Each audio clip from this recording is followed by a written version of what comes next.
Hello everyone, welcome to the What If Anime YouTube channel. Today, we're diving into an exciting new story that will take your imagination to the next level. What's up, What If Anime crew?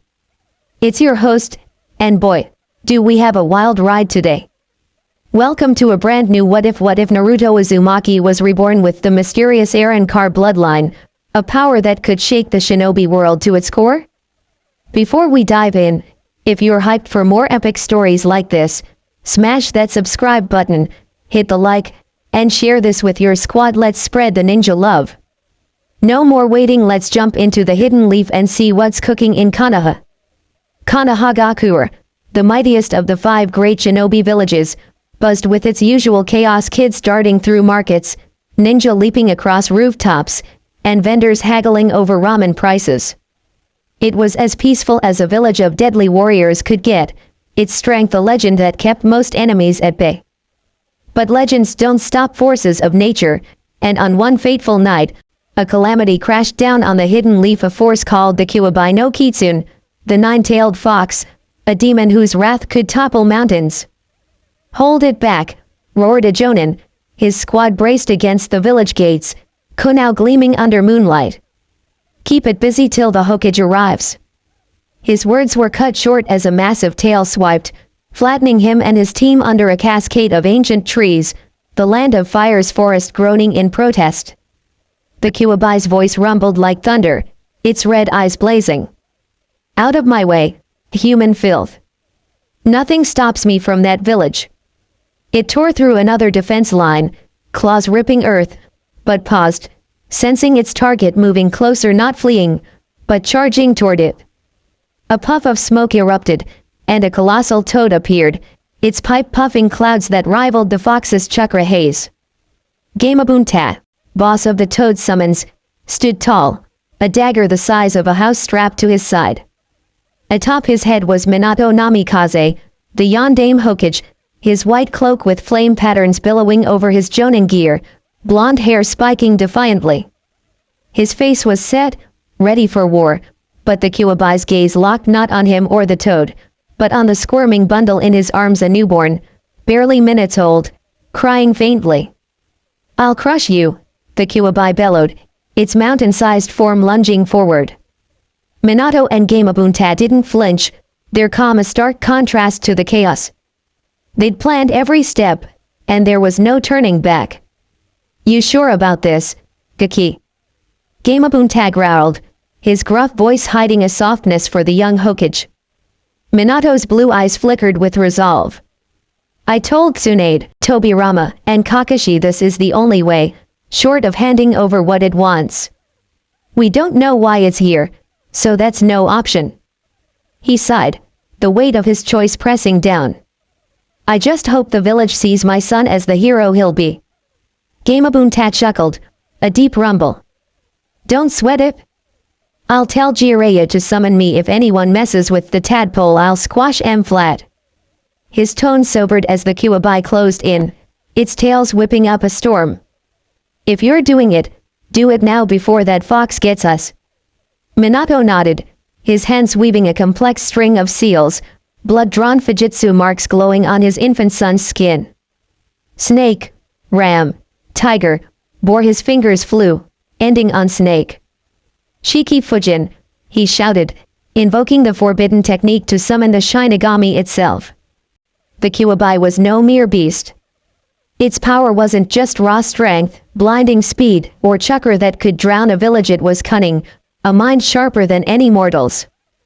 But rage blinded it, its focus on Minato and the child leaving it vulnerable. A chill swept the battlefield as the Shinigami materialized, its skeletal form towering, a dagger clenched in its teeth. Its clawed hand shot out, seizing the Kyuubi's throat, ignoring the demon's roars. "No. I won't let this happen," the fox screamed, thrashing, but the Shinigami was unmoved, stabbing its side and channeling its soul through itself into the seals on the baby. The Kyuubi swiped, aiming for Minato, but its strength faded, managing only a shallow gash across Gamabunta's left eye. The toad grunted but held firm. Moments later, the fox's final roar echoed, its body crumbling to ash, leaving only dust on the wind. Minato swayed, his strength draining as the Shinigami's price loomed. He laid his son beside him, careful not to drop him. "Looks like this is it, Gamabuntat," he said, voice soft. He touched the crying infant's head, a sad smile breaking through. "Naruto, may the village honor you as a hero. I'm so sorry you'll grow up without us Kushina," his voice cracked, thinking of his wife, lost to childbirth. "Tsunade Basin will watch over you, and Jiraiya-sensei will train you when you're ready. Goodbye, my son." His cerulean eyes dulled, life fading, and the Yondaime Hokage hero of the Third Great Shinobi War, slayer of the Kyuubi, left the world, his legacy cradled in the arms of the newly reinstated Sandaime Hokage, Hiruzen Sarutobi. The old man arrived with an Umbu escort, their masks hiding grief as they recovered Minato's body. Gamabunta vanished in a puff, his job done, but none noticed a figure perched atop the Hokage monument, sitting on Minato's carved head. Cloaked in black, his raven hair hiding half his face, the man's aura pulsed with power, his single visible eye glinting red as Sharingan, its tomo spinning into a Mangekyo pattern. His smirk was cold, calculating. Well, he murmured, "this is unexpected." He was no stranger to Konoha, a ghost thought dead for decades, once an Uchiha leader. They'll blame the Uchiha for the fox, no doubt Hokage, Umbu, all of them. They'll never guess the Kyuubi attacked on its own, chasing the very child now holding its power. He laughed, low and sharp, at the irony a demon sealed in a baby who couldn't even roll over. "I can't call on the fox anymore, but this serves my plans better. That boy could revive the clan that birthed mine and the one that forged these eyes." His gaze lingered on the village below. "Don't disappoint me, Naruto." 12 years later, Konoha thrived, its scars from the Kyuubi long healed. The village pulsed with energy, especially today the Genin exams, where academy students proved 6 years of training to earn their headbands. For Naruto Uzumaki, it was more than a test. Becoming a Genin meant stepping onto the path to Hokage, a dream that burned brighter than his spiky blonde hair. Hokage meant respect, love, a family to replace the loneliness of an orphan's life. There was just one problem, the final jutsu, Bunjin no Jutsu, his absolute worst technique. "All right, Naruto," said Iriko Mino, his scarred face kind but firm as he stood with his assistant, Mizuki, grading the class. "Make 3 perfect clones, and you pass." Naruto grinned, pumping a fist. "No sweat, Irika-sensei. I've got this, believe it." But inside, his stomach twisted. This was his 3rd shot at the exam, and clones were his kryptonite. He stepped forward, feeling eyes on him, classmates whispering, some snickering. What he didn't know was how closely 2 others watched, their gazes softer, heavier with meaning. Hyuga Hinata sat in the back, her lavender eyes fixed on Naruto. Heiress to the prestigious Hyuga clan, she hid her beauty under a baggy jacket, her confidence as shaky as her voice. She didn't need makeup, her natural glow turned heads, but she never noticed, too caught up in Naruto's fire. His never-give-up spirit, his loud defiance against the world, was everything she wished she could be. She blushed, fingers twisting, wishing she could talk to him, tell him how his smile kept her going. Beside her, Uchiha Hikari's dark eyes followed Naruto too. Younger twin to Sasuke, she was one of the last Uchihas after Itake's massacre left their clan in ruins. Her name meant light, and she clung to it, drawn to Naruto's relentless positivity. He made her laugh, his pranks and antics a spark in her shadowed life. She knew he was alone, an orphan like her, masking pain with bravado. Her clan would scoff at her crush. The village pariah was no match for an Uchiha, but Hikari saw him differently. He was her light, too. She wanted to reach out, be his friend, but fear held her back, fear of her brother's judgment, of the village's whispers, of rejection. Naruto, oblivious to their stares, took a deep breath, hands forming the clone seal. This was his moment to shine or crash spectacularly. In the Konoha Academy classroom, the air buzzed with nerves and chatter as students prepped for the Genin exam, their ticket to shinobi life. Uchiha Hikari sat near the back, her raven braids swaying as she stole glances at Naruto, his blonde spikes impossible to miss. She was fourth in class grades, her blue Uchiha crest shirt hugging curves that turned head second only to Hineda's, though Hikari didn't hide hers like the shy Hyuga. Her sleeveless top, fingerless gloves, and light blue skirt with slits for mobility screamed confidence, but her sunny smile drew boys like moths. Problem was, her fanboys were a nightmare, especially Inyazuka Kiba, who'd snarl if she so much as looked at Naruto. Worse, her brother Sasuke loomed like a storm cloud, ready to scare off any guy he didn't approve of, which was everyone.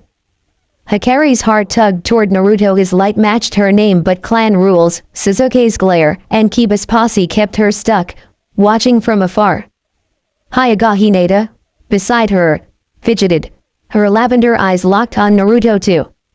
Her baggy jacket hid a figure that could have outshone most, but she didn't care. She saw only Naruto's fire, his refusal to quit. She envied the way he teased Sakura, wishing she had half his courage to speak up. Both girls burned with quiet jealousy, their reasons chaining them away from the boy who lit up their worlds. Down front, Naruto stood, heart pounding under Iruka's gaze. "Okay, Naruto, whenever you're ready," Iruka said, his scarred face kind but expectant.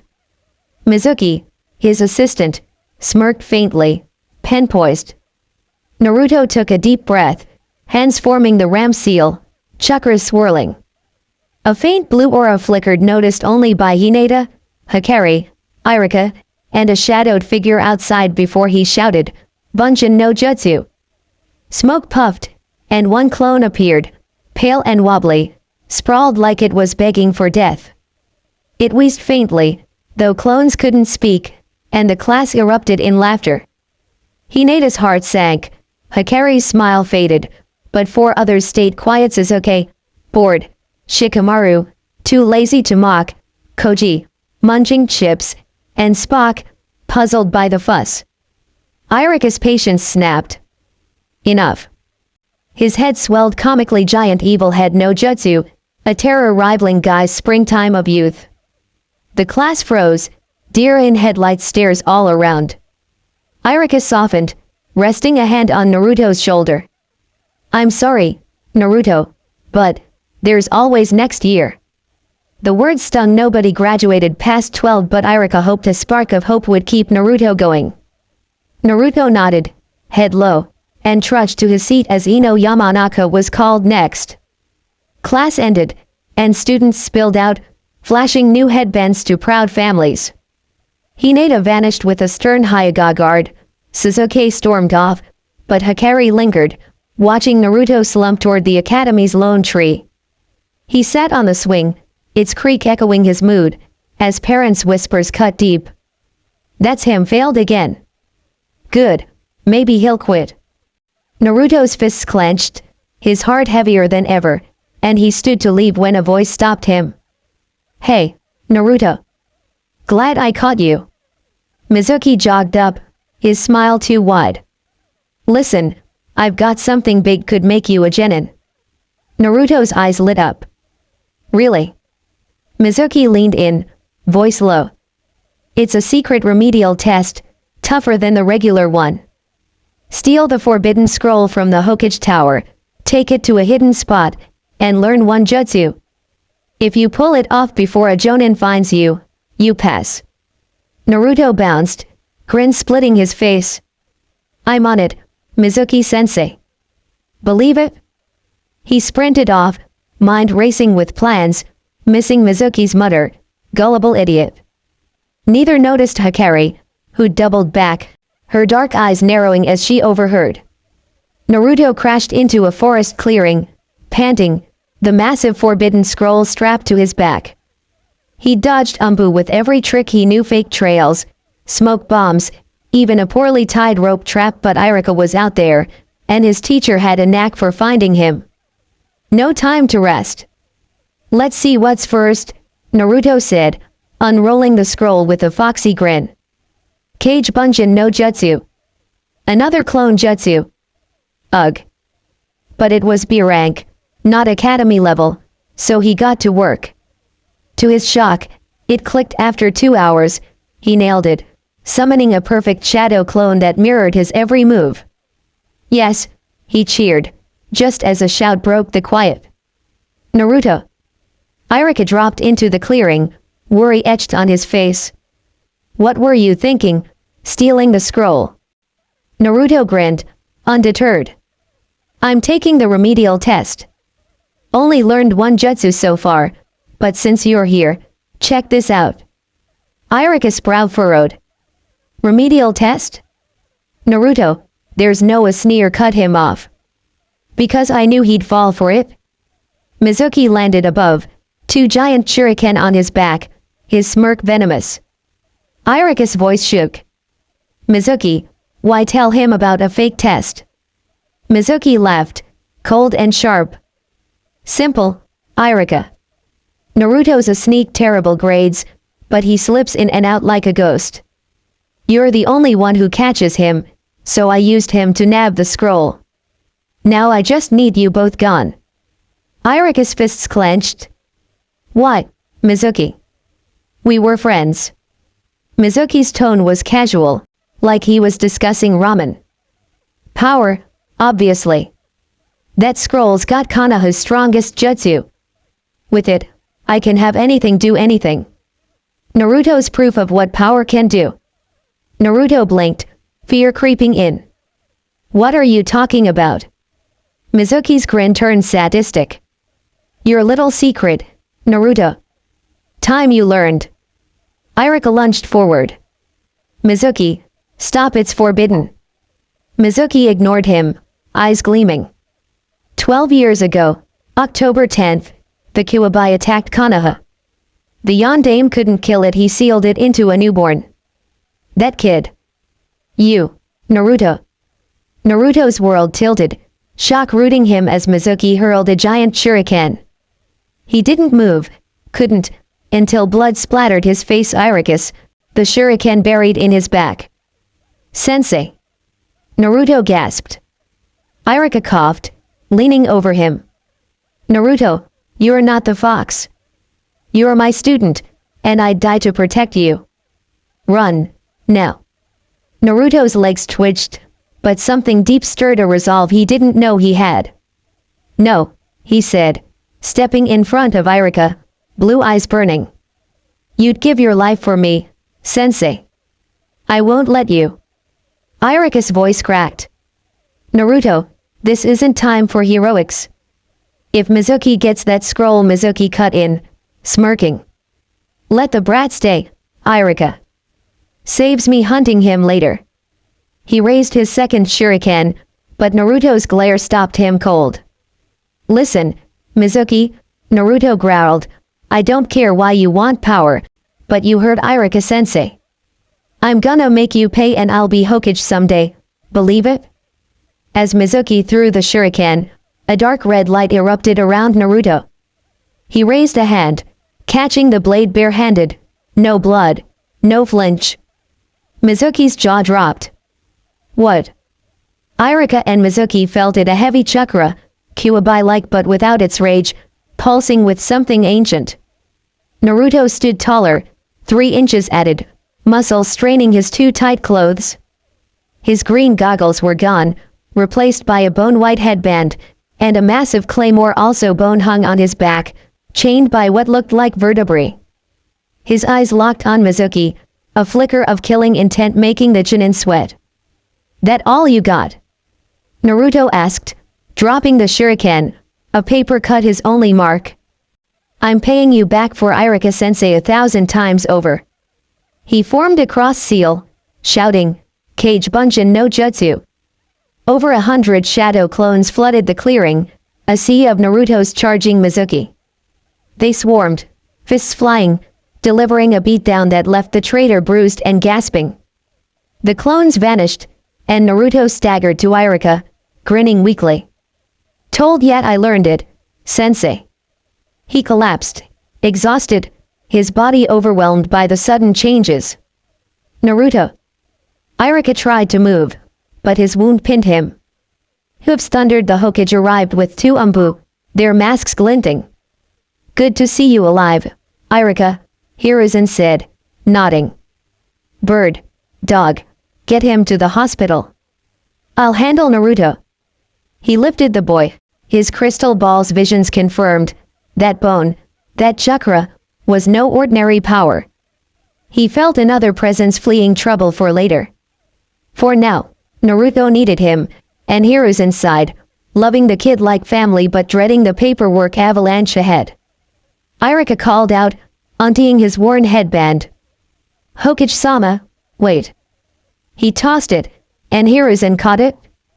When Naruto wakes, tell him he passed. Hiruzen nodded, vanishing in a flicker of body flicker. Naruto cradled close. Far from Konoha's bustling streets, in a shadowed grove where moonlight barely crept, a man paused mid-step, his orange swirl mask glinting with one eerie eyehole. Toby, clad in a black suit with a gray scarf, tilted his head south, as if sensing a spark across the miles. A rustle broke his trance. A plant-like figure rose from the earth, black cloak dotted with red clouds. Zetsu's white half cocked its head. Why'd you stop, Toby? The black half growled, get moving before I eat you. Toby rubbed his head, chuckling. Oh, nothing, Zetsu. Just daydreaming. Good boy. Toby's coming.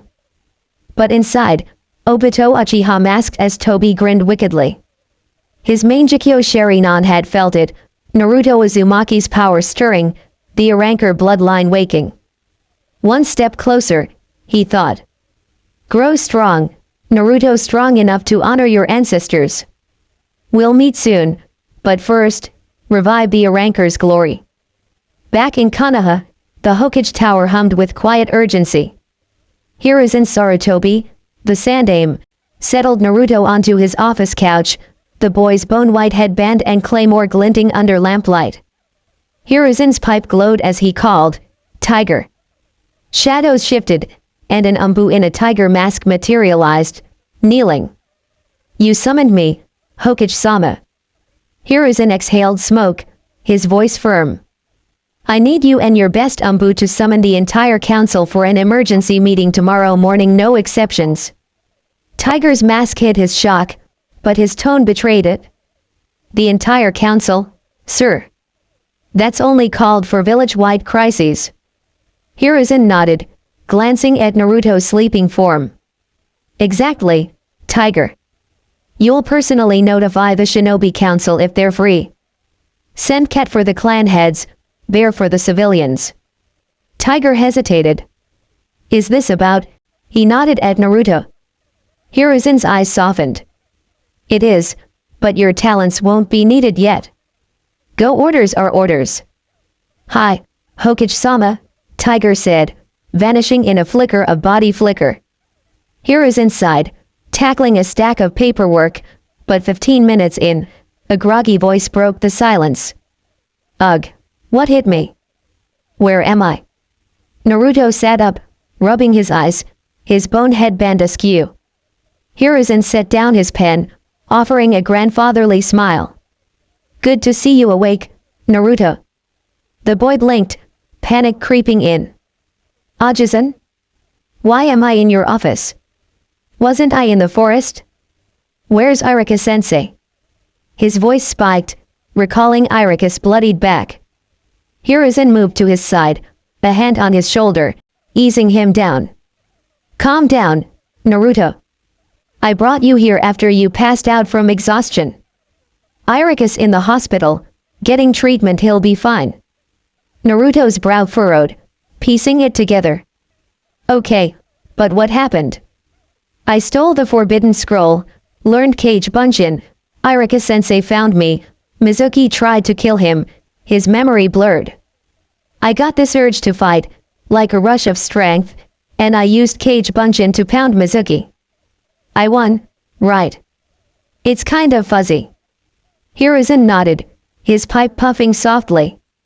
You did win, Naruto, but you burned a lot of energy. By rights, you should still be out cold, but I'd wager your new abilities sped things up. Naruto's face fell, dreading the answer. You mean, the Kyuubi? Hiruzen chuckled, surprising him. No, Naruto, this isn't the fox at least. I don't think so. Take a look at what's on your head and back. Confused, Naruto reached up, fingers brushing something hard, not his goggles. What's this? He tugged, but it held fast until he instinctively channeled chakra to his forehead. The object loosened, sliding off a headband, bone white, like a Konoha he tied without the leaf. Ajisen, he asked, eyes wide. Hiruzen held up a small mirror, revealing a sword hilt poking over Naruto's shoulder. Naruto reached back, drawing a 6-foot claymore, also bone, impossibly light in his hand. What are these? He breathed, staring at the headband and blade. Hiruzen's face turned grave. Those, Naruto, are signs you've awakened a Keki I Genkai, a bloodline ability. Your clans, to be precise. Naruto's heart leaped. Keki I Genkai. Like in class passed from parent to kid. Does that mean I've got family out there? His voice trembled with hope. Hiruzen's smile faded, apologetic. I'm sorry, Naruto. If you have kin, they're well hidden. The clan tied to this Keki I Genkai, the Arrancar, was thought extinct for over a century, until tonight. Naruto's shoulders slumped. Oh. Can you at least tell me about them? Hiruzen brightened, glad to offer something. That I can, and more, my sensei taught me plenty about them. He gestured to a chair. Sit, get comfy. This is a long tale. Naruto plopped down, slipping the headband back on it, tightened snugly, like it belonged. He propped the claymore beside him, its bone surface catching the light. Hiruzen cleared his throat, stacking paperweights to keep Naruto's attention, knowing the boy's habit of dozing off in history lessons. Before hidden villages like Konoha existed, shinobi clans roamed, selling their skills to countries. Some clans rose above the rest, feared, respected, their services prized. 3 stood tallest, the Senju, ancestors of the first and second Hokage, the Uchiha, where Sasuke and Hikari come from, and your clan, Naruto the Arrancar, whose name struck terror like no other. Naruto leaned forward, the name Arrancar sparking something deep, ancient, in his chest. Arrancar, that sounds cool. Hiruzen chuckled, then grew serious. Most clans were nomadic, but the Arrancar settled in the land of darkness, a small nation bordering earth, wind, rivers, rain, and grass. Its trade routes and resources made it rich, rivaling the land of fire today. The Arrancar were its military, unmatched in power. Naruto's brow furrowed. Land of darkness. Iruka-sensei never mentioned that in geography. Hiruzen's voice darkened. Because it's gone, Naruto. During the First Great Shinobi War, its neighbors coveted its wealth. They hired over a dozen clans to attack. The Arrancar fought fiercely for 5 years, but numbers overwhelmed them. Near the end, a stealth clan stole their sacred scrolls, hoping to harness their power. Naruto shot up, fists clenched. What? Some random clans using my scrolls? No, Hiruzen said calmly. They're likely in the Uchiha clan's vaults. Naruto's jaw dropped. Sasuke and Hikari's family. Why them? Hiruzen leaned back. The Uchiha and Arrancar were allies, nobody knows why, but they never fought each other. When word of the theft spread, the Uchiha sent a scouting party to retrieve the scrolls. They didn't need to fight. By the time they reached the thieves in the land of grass, the clan was gone. Torn apart, survivors fled. Naruto gulped, voice small. What happened? Hiruzen's eyes locked on his. They were eaten by the Arrancar's summons. Naruto paled, clutching his chair. Eaten. Hiruzen nodded. Among the scrolls was the Arrancar's summoning contract hollows, demon-like creatures with white masks and holes in their chests. The Uchiha tried to claim them, but the Hollows refused anyone but an Arrancar summoner. They didn't eat the Uchiha, thankfully, but made their terms clear. Naruto's mind spun. Loyal summons sounded awesome, but flesh-eating demons? Not so much. Okay, but, Ajisen, what does my Keki I Genkai do? Hiruzen's smile returned, though cautious. A fine question, Naruto, and I can only answer partly. My knowledge is limited. Keki I Genkai fall into 3 types: chakra manipulation, body manipulation, or dojutsu. The Arrancars blends chakra and body, creating techniques no one else can copy. You used one tonight, subconsciously the arrow, or iron skin. It hardened your hand to catch Mizuki's shuriken, a defense against blades and taijutsu. Masters could withstand most jutsu. Naruto's eyes widened, flexing his hand. That's awesome. What else? Hiruzen pointed to the claymore. Your sword's a Zanpakuto, unique to every Arrancar. It holds your bloodline's true power and ability tied to you alone. My sensei didn't know much, but he said it's linked to enhanced healing, too. That's likely why you're awake already. Naruto gripped the blade, its bone humming faintly. So, this is me. My clan. Hiruzen nodded, pride in his gaze. Yes, Naruto. You're the Arrancar's rebirth and I'll help you uncover what that means. In the Hokage's office, Naruto's fingers traced the hilt of his bone-white Zanpakuto, its 6-foot length humming with a power he barely grasped. Hiruzen's words about the Arrancar his clan, feared and lost still echoed, but the late hour hit hard.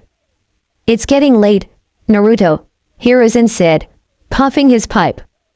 Big day tomorrow, and you've got the academy in 2 days. Naruto's grin faded, shoulders slumping. Right, another year at the academy. He turned to leave, dragging his feet, when Hiruzen's voice stopped him. Hold up, Naruto, I forgot something. Naruto spun back, eyes curious, as Hiruzen fished in his robes and pulled out a worn headband Irika sold he tied, its metal glinting. Irika told me before they carted him to the hospital, Hiruzen said, that your actions tonight stealing the scroll, learning Kage Bunshin, and taking down Mizuki blew past the exam's requirements. You've earned this, Naruto. You're a genin. He moved to tie the headband on Naruto's forehead, but the bone headband blocked it, so he looped it around Naruto's right bicep, knotting it tight. Naruto's jaw dropped, then split into a grin brighter than the sun. Yada. I'm a genin. He pumped a fist, bouncing like a kid with a year's worth of ramen. Just you wait, old man, soon I'll be rocking your head, sitting at that desk. Hiruzen chuckled, warmth in his eyes. That's a day I'd love to see, Naruto. The boy didn't hear, too busy leaping out the office window, forgetting the door entirely, yelling, Hokage, here I come. Hiruzen shook his head, turning to his desk, where a mountain of paperwork loomed for the morning's council meeting. Please, Naruto, he muttered, hurry and take this job so I can escape this paper hell. With a sigh, he dove back in, pipe smoke curling like his worries. Across Konoha, Hikari Uchiha sprinted through the forest, her braid whipping as she raced toward the Uchiha district. Her mind spun from the night's events, tailing Naruto, watching him master Kage Bunshin, hearing Mizuki's betrayal, and learning the truth. Naruto carried the Kyuubi, sealed in him the day he was born, October 10th. She'd seen Irika take a shuriken for him, seen Naruto's body shift taller, stronger, wreathed in dark red chakra, and pummel Mizuki. When the Hokage appeared, she'd bolted, hard pounding. Now, slowing to a walk in the village's quiet streets, she pieced it together. The Kyuubi's attack had killed countless, and Konoha's people hated it, hated anything tied to it, especially Naruto, the living reminder it wasn't gone. That's why he was shunned, why parents whispered, why he sat alone on that swing. Hikari's fists clenched, her sunny smile replaced by fire. It's not his fault, she whispered. The yondaime had no choice but to seal the fox in a newborn, and Naruto paid the price. She thought of his new chakra wild, alluring, not the Kyuubi's malice but something ancient, alive. Her resolve hardened. I'll be your light, Naruto, no matter what Sasuke or the clan says. If her fanboys, like Kiba, dared hassle him, she'd aim a kunai low and shut them up. Naruto deserved happiness, and she'd fight to give it to him. Dawn crept across Hiruzen's office, painting the floor gold, but the sandaime barely noticed, his pipe cold. He loved Konoha, loved being Hokage, but two things drove him nuts: paperwork that chained him to his desk and council meetings where egos clashed like bad jutsu. The council shinobi, clan heads, civilians could bicker for hours, but they got things done, sparing him some forms. Today, though, was no ordinary meeting. As he trudged to the council chambers, passing hidden Umbu, Hiruzen braced for their reaction to Naruto's Arrancar awakening a bloodline thought dead, now alive in the village pariah. He entered the chamber, eyes sweeping the room. The shinobi council sat stern, Kohara Yudiden, Homura Mito Kato, and Danzo Shimura, his old rival, whose one-eyed glare promised trouble. Clan heads lined up: Hayashi Hyuga, Shibuya Barame, Shusame Inuzuka, Shikaku Nara, Choza Akimichi, Inoichi Yamanaka, and Makoto Uchiha, one of the few Uchiha left after Itake's massacre. Hiruzen's gaze lingered on Makoto. 11 Uchiha survived that night, 4 kids, including Sasuke and Hikari, 5 civilian adults, 2 retired shinobi. The civilian council, merchants, and farmers, fidgeted, eager to get back to shops. Hiruzen took his seat, lighting his pipe. Thank you for coming on short notice. Recent events demand your attention. Shusame Inuzuka, hair wild as her clan's dogs, growled. What was so urgent you sent Umbu to drag us out of bed? Cat's lucky she kept her arms. Hiruzen puffed smoke, steadying himself. Last night, Akademi-chan and Mizuki attempted to steal the forbidden scroll and flee Konoha. He was stopped in the forest, and the scroll recovered. Shikaku yawned, voice lazy. If he failed, why's this not just shinobi council business? Hiruzen's eyes narrowed.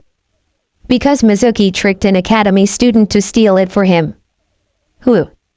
Danzo snapped, his cane tapping. Hiruzen met his glare. Uzumaki Naruto. The room shifted. Civilians scowled. Shinobi leaned in, intrigued. Stealing from the Hokage Tower wasn't child's play. As civilians sneered, I hope the child faces punishment. Hiruzen ignored the jab. Unnecessary. Naruto stole the scroll, took it to the forest, and learned a jutsu, believing Mizuki's lie that it'd make him a genin. Mizuki planned to kill him, but Irika intervened, taking a shuriken to the back. Before Mizuki could finish them, Naruto fought and something extraordinary happened. He awakened a Keki-I Genkai. Shock rippled through the chamber. Keki-I Genkai were rare, tied to clans like Hyuga or Uchiha. Naruto was an orphan, clanless. Hayashi recovered first, voice calm but probing. Hokage-sama, I thought the boy had no family. A Keki-I Genkai suggests otherwise, unless it's the fox. He treaded carefully, mentioning the Kyuubi in council loosened the law slightly, but only for cause. Hiruzen shook his head. Not the fox. This bloodline is known but was thought extinct for over a century. A civilian woman, clueless on shinobi history, huffed. If it's extinct, why call us? It can't be that strong.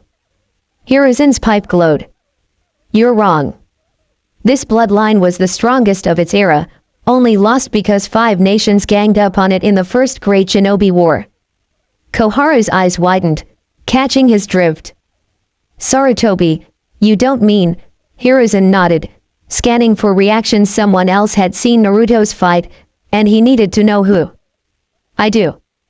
Naruto is an Arrancar. The name hit like a fireball jutsu. Hayashi and Makoto gaped, jaws slack. Koharu and Homura mirrored their shock, while Danzo's blank face betrayed a glint of excitement, his eyebrow twitching. Shivi's sunglasses hid his thoughts, as always. The civilians, lost, shifted uncomfortably, but the shinobi knew, the Arrancar were legends, their power unmatched until betrayal crushed them. Koharu pressed, "Are you certain?" Hiruzen puffed smoke. "I saw it in my crystal ball." His chakras shifted, summoning a Zanpakuto and a bone headband. "I checked him myself. It's real." Danzo spoke, voice smooth but hungry. "This is fortuitous. A revived Arrancar in Konoha strengthens us greatly. I hear Uzumaki failed his genin exam, a waste of potential. I propose I train him personally, bypassing the academy." Hiruzen's gut tightened. He'd expected this. Danzo's root Umbu trained shinobi into emotionless tools, loyal only to him, a program Hiruzen had shut down for good reason. He smiled thinly. "Your info's outdated, Danzo. Arika graduated Naruto last night after he produced over 3 perfect Kage Bunshin." The room stirred again. Kage Bunshin was no academy trick. Danzo's eye narrowed, but he said nothing. Hiruzen ended the meeting, tasking the council to spread the word carefully. Naruto was a genin, an Arrancar, and under his protection. Back in his office, he sank into his chair, pipe cold. Telling the council was a gamble. Protection for Naruto, yes, but a spotlight too. The Arrancars returned with allies, and enemies alike, and Danzo's interest was a storm brewing. Still, Hiruzen trusted Naruto's fire. The boy would rise, Zanpakuto in hand, and Konoha would see his light. In the Hokage Tower, Hiruzen Sarutobi slumped behind his desk, pipe smoldering as dawn's light crept through the blinds. Telling the council about Naruto's Arrancar bloodline was a double-edged kunai. On one side, it shielded the boy. Konoha's clans loved their shinobi pedigrees and would guard a Keki I Genkai like gold. On the other, it painted a target on Naruto's back.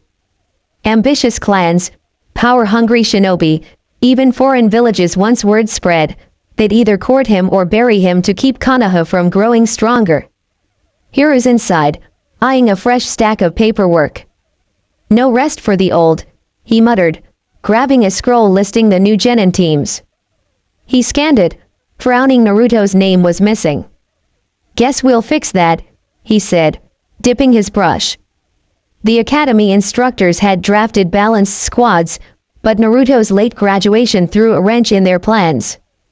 Hiruzen shuffled names, pairing Naruto with a team that could handle his fire and his Zanpakuto's edge. Satisfied, he set the scroll aside, mind shifting to the day ahead, registering genin IDs, meeting Jonin senseis, and a rush order he'd placed with his tailor. Naruto's growth spurt from his Keki I Genkai had shredded his old clothes, so Hiruzen had commissioned a uniform in the Arrancar's traditional style, bright as Naruto's spirit. Stealth be damned. He chuckled, imagining the boy's grin. Across Konoha, Hyuga Hayashi strolled toward his clan's compound, his calm mask hiding a storm of thoughts. The Hyuga were Konoha's strongest clan, their Byukugen unmatched barely. The Uchiha Sharingan, evolved from their own dojutsu, had rivaled them until Itake's massacre slashed their numbers. Now, Naruto's Arrancar bloodline threatened the pecking order. One boy couldn't restore the Arrancar's glory alone, but his power could tip the scales for any clan he joined. Hayashi's eyes narrowed as he passed the compound's gates, spotting his daughter Hinata practicing Jyoken in the courtyard. Hinata's strikes were hesitant, her footwork wobbly. Years of training, yet she lagged behind her sister Hanabi or cousin Niji. As clan heir, she should embody Hyuga's strength, but Hayashi feared she'd falter, costing them their rank. Then it hit him, Naruto. A marriage alliance could bind the Arrancar to the Hyuga, securing their dominance. "Hinata," he called, beckoning her over. She froze, lavender eyes wide. "What do you know about Uzumaki Naruto?" Hinata's stammer was a jumbled mess, her hands twisting, cheeks flaming red. Hayashi read her like a scroll. Her crush was obvious. No fear, just nerves. He's interesting, she mumbled. Hayashi nodded. Spend more time with him. He walked off, leaving her tomato red, stunned. Step 1 was done, but the Hyuga elders loomed, traditionalists who'd balk at a Jinchuriki tainting their bloodline, Arrancar or not. Old fools, Hayashi muttered, plotting his next move. In the Uchiha district, Makoto Uchiha wandered past empty homes, their silence a ghost of the clan's lost laughter. Itaka's massacre had broken her, and only Hikari's light kept her standing. She'd taken the clan head role after Fugaku's death, still clueless why her son had slaughtered their kin. Sasuke knew but wouldn't speak. Today, though, her mind wasn't on Itaka but Naruto, the Arrancar reborn. Her husband had scoffed at their clan's ancient ties to the Arrancar, calling them relics, so the kids Sasuke, Hikari, even Itaka knew nothing. Makoto vowed to fix that. She needed Jinrei, the last Uchiha elder, keeper of the Arrancar vault's key. At the council, Hiruzen had asked for the Arrancar scrolls to go to Naruto, their rightful owner. Makoto agreed, but with terms. The scrolls stayed in the Uchiha district, locked tight when Naruto wasn't using them, and she wanted proof he was truly Arrancar by signing the hollow summoning contract. Hiruzen's quick nod all but confirmed it. Makoto stopped at a lone house by a pond, Jinrei's home, and knocked. The door creaked open, revealing Jinrei, his Uchiha robes crisp despite his cane and limp, a shinobi injury that ended his career. Makoto. What brings you here? He said, ushering her in with tea. She said, voice steady. Clan and village business about the Arrancar scrolls. Jinrei's brow rose. My old guard duty. Why now? Makoto leaned forward. Last night, an Arrancar was found Uzumaki Naruto. Jinrei's tea crashed to the floor. What? How? If survivors existed, why not reach us? Makoto grabbed a rag, cleaning the spill. No survivors, just Naruto, somehow. He's the Jinchuriki, too. Jinrei stilled, voice low. An Arrancar Jinchuriki, that answers some questions, raises more. Makoto nodded. The scrolls could solve them. Fugaku hid our Arrancar records, but we can rebuild them. When Naruto claims his, they'll be complete. Jinrei frowned. If only we had the Mangekyo scroll our ancestors hid. Makoto's face darkened. Maybe it's better lost. Look at Itaka. Her voice broke, and Jinrei's hand settled on her shoulder. Don't dwell, Makoto. What's the Uchiha's plan? Her eyes cleared, fierce. We grew strong with the Arrancar before. We'll do it again, rebuild that bond, even with one Arrancar. Jinrei blinked. Fugaku would have choked on his pride at needing anyone. When do I meet Naruto-sama? He asked, intrigued. Makoto smiled. Soon. Dawn broke over Konoha, and Naruto's apartment rang with his alarm clock's wail. He sprang up, grin unstoppable today. He'd join his genin team. After a quick shower and a breakfast of ramen-dipped toast, don't judge, he slipped into his new clothes. His Arrancar awakening had stretched him taller, shredding his old gear, so Hiruzen had hooked him up with the clan's traditional uniform. Naruto snorted. His Ajisen always nagged about his orange tracksuit being un-ninja, but this was just as loud. He kept his black t-shirt, now tied across new muscles, and added a white jacket, hakama pants, and a black sash. Black socks felt weird. He usually went barefoot in sneakers, but the white samurai sandals were cool. His bone headband went on, Zanpakuto chained across his back, and the Konoha hitae tied to his right arm. He roof-hopped to the academy, landing early, and took a middle-row seat. As genin trickled in, their stares lingered. His sword, headband, and new vibe screamed change. Most kept their distance, whispering, until Kiba Inyazuka stormed up, Akamaru yipping at his heels. Oi, Uzumaki. Kiba barked. What's with the get-up? This room's for graduates, scram. Naruto shot him a glare, unfazed. Check it, dog breath, I did graduate. He tapped the Hitae. Nailed Cage Bunshin, and Irika-sensei passed me. Kiba growled, leaning in. Yeah, right. Even if you did, move, I'm sitting next to Hikari. Naruto blinked, turning left, and froze. Hikari was right beside him, her braid gleaming, blue Uchiha shirt snug. He hadn't even noticed her slip in, her sunny smile disarming. She met his gaze, eyes warm, and Naruto's heart did a weird flip. Hey, Hikari, he managed, scratching his head, as Kiba's scowl deepened. In the academy classroom, Naruto's Bonzan Pakuto leaned against his desk, catching stares as Genin filed in. Hikari Uchiha sat beside him, her braid glinting, offering a small smile and wave. Hey, Naruto, she said, noting he'd shot up to Sasuke's height overnight. He grinned back, mimicking her wave, oblivious to the storm brewing. Kiba Inyazuka's eyes narrowed, Akamaru yipping at his heels. Oi, Uzumaki. Kiba barked, stomping over. I told you to move, scram. Naruto's grin vanished, replaced by a glare.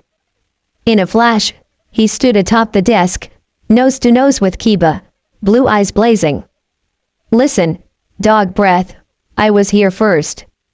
Hikari picked her seat after me, before you, so she's cool with it. Back off. He turned to sit, but Ino, in the next row, bumped her desk, jostling his. Naruto wobbled, arms flailing, and tipped backward. Hikari shot up to catch him, but he caught himself mid-fall only for their faces to collide, lips locking for a full 5 seconds. Time froze. They sprang apart, faces redder than a fireball jutsu, staring wide-eyed. The class gaped, jaws on the floor, until Kiba roared, that dope stole Hikari's first kiss. He's dead. His fanboy posse Shino included closed in, murder in their eyes. Sasuke joined them, knuckles cracking, a fiery aura pulsing. His fangirls, led by Ino, mirrored his rage, glaring at Naruto for violating Hikari. Wait, it was an accident. Naruto yelled, hands up. Right, Hikari. But Hikari was gone, lost in a dreamy haze, her inner self cheering, Naruto's my first kiss. Take that, fanboys and Sakura. Naruto gulped, the mob advancing, when a voice shook the room like a tailed beast. Everyone, sit down. Irika's giant evil head no jutsu loomed, scars twisting. Years of classroom terror kicked in. The genin scrambled to seats, hearts pounding, before their brains caught up. Irika shrank back, smiling warmly. That's better. Everyone here. Sakura and Ino burst in, shouting about sitting by Sasuke, but froze under Irika's stare. Seeing Sasuke flanked by Kiba, they slumped into front row seats. Now that we're all here, Irika began, congratulations on becoming genin real ninja. But you're rookies, bottom of the barrel. You'll train hard for years, working in 3-man teams with a Jonin sensei to build teamwork through village missions. He read off teams, hitting Team 7, Uchiha Sasuke, Harano Sakura, Sai. Your sensei is Heitake Kakashi. Sakura squealed, true love wins, then grumbled at Sai's name, muttering about fake smiling weirdos. Team 8, Abarame Shino, Hyuga Hinata, Inyazuka Kiba, with Yoi Kurane. Kiba sulked no Hikari but perked up at Hinata. Irika paused at Team 9, voice careful. With 29 graduates, Team 9 has 2 members, training with other squads for larger missions. Uchiha Hikari, Arrancar Uzumaki Naruto, with Shiho and Yuriuaki. Murmurs rippled. Arrancar? Naruto's clan was news to most. Hikari flashed a victory V at Hinata, who frowned but steeled herself, thinking, I won't lose to you, Hikari, kiss or not. Naruto flushed, the accidental kiss replaying, and felt icy glares Kiba and Suzuki, radiating death vibes. Team 10 wrapped up Nara Shikamaru, Yamanaka Ino, Akimichi Koji, with Sarutobi Asuma. Ino whined about her lame team, eyeing Sakura Suzuki luck. Irika finished, your senseis will grab you after lunch. Stay on academy grounds, it's polite. He left, and lunch came and went. Teams trickled out, but Teams 7 and 9 lingered, senseis AWOL. Naruto tapped his foot, eyeing the door for an eraser prank, when it swung open. A tall woman strode in dark skin, violet ponytail, yellow cat-like eyes, wearing a black outfit under an orange long-sleeve top, scarf loose.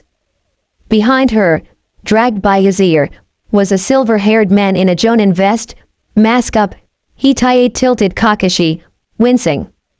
I'm Team 9's sensei, Shiho and Yuriyuki, the woman said, grinning.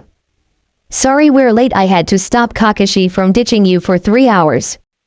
Kakashi freed himself, ear red, and muttered, let's head to the roof more comfortable. He vanished in a smoke puff, Yuriyuki smirking. Why not? Nice day. She flickered away, leaving no trace. 2 minutes later, both teams sprawled under rooftop trees, Kakashi's ear still swollen. Let's introduce ourselves, he said, eye crinkling. Sakura raised a hand. We know names, what's the point? Yuriyuki chimed in, likes, dislikes, hobbies, dream stuff your teammates need for months, maybe years, together. Hikari nodded. Show us, senseis. Yuriyuki grinned. I'm Shiho and Yuriyuki. Love hot springs and tag. Hate formal junk clothes, manners, people. Hobbies. Finding tag partners, perfecting my moves. Dream.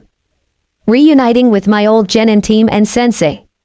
Her voice dipped, eyes distant, then snapped back. Kakashi shrugged. Hey, take Kakashi. Likes, dislikes. Met. Dreams too grown up for you. Hobbies. Plenty. The genin sweat dropped, Yuriyuki face palmed. Pinky, go, Kakashi said, pointing at Sakura. Hara no Sakura, she huffed. I like, she glanced at Suzuki, blushing. Hobbies, another Suzuki peek, her eyes starry. Dream, Suzuki again, practically drooling. Hikari shivered, sister-in-law nightmares flashing while Naruto squirmed at her final jab. I hate Naruto. Hikari's glare could have lit Sakura on fire. Broody, you're up, Kakashi said. Suzuki's voice was ice. Uchiha Suzuki. Few likes, mostly family. Lots of dislikes. Hobbies, training. Ambition. Kill 2 men. His stare burned Naruto, marking him as one. Next, Kakashi said, nodding at Sai. The pale boy, toting a tanto and sketchbook, smiled emptily. Sai. I enjoy drawing, painting. No dislikes. Hobbies, drawing, painting. No dreams. Yuriyuki nudged Hikari. Your turn. I'm Uchiha Hikari, she said, Hitae gleaming. Lots of likes, especially foxes. Her quick glance at Naruto sparked whispers foxes were taboo since the Kuwabai. Sakura frowned, Suzuki's eyes narrowed, Sai stayed blank, but Yuriyuki and Kakashi traded looks. Few dislikes, Hikari added, glaring at Sakura. Hobbies, finding life's light. Another Naruto peek. Dream. Being someone's light. Sakura cooed at the romance, Suzuki vowed a sibling talk, and Yuriyuki grinned mischievously. Naruto, wrap it up, Yuriyuki said, her confidence infectious. I'm Arrancar Uzumaki Naruto, he boomed. Love ramen, learning about my clan. Gasps clan? Dislike how long ramen takes to cook. Hobbies, pranks. Dreams, restoring my clan and becoming the greatest Hokage. Yuriyuki clapped.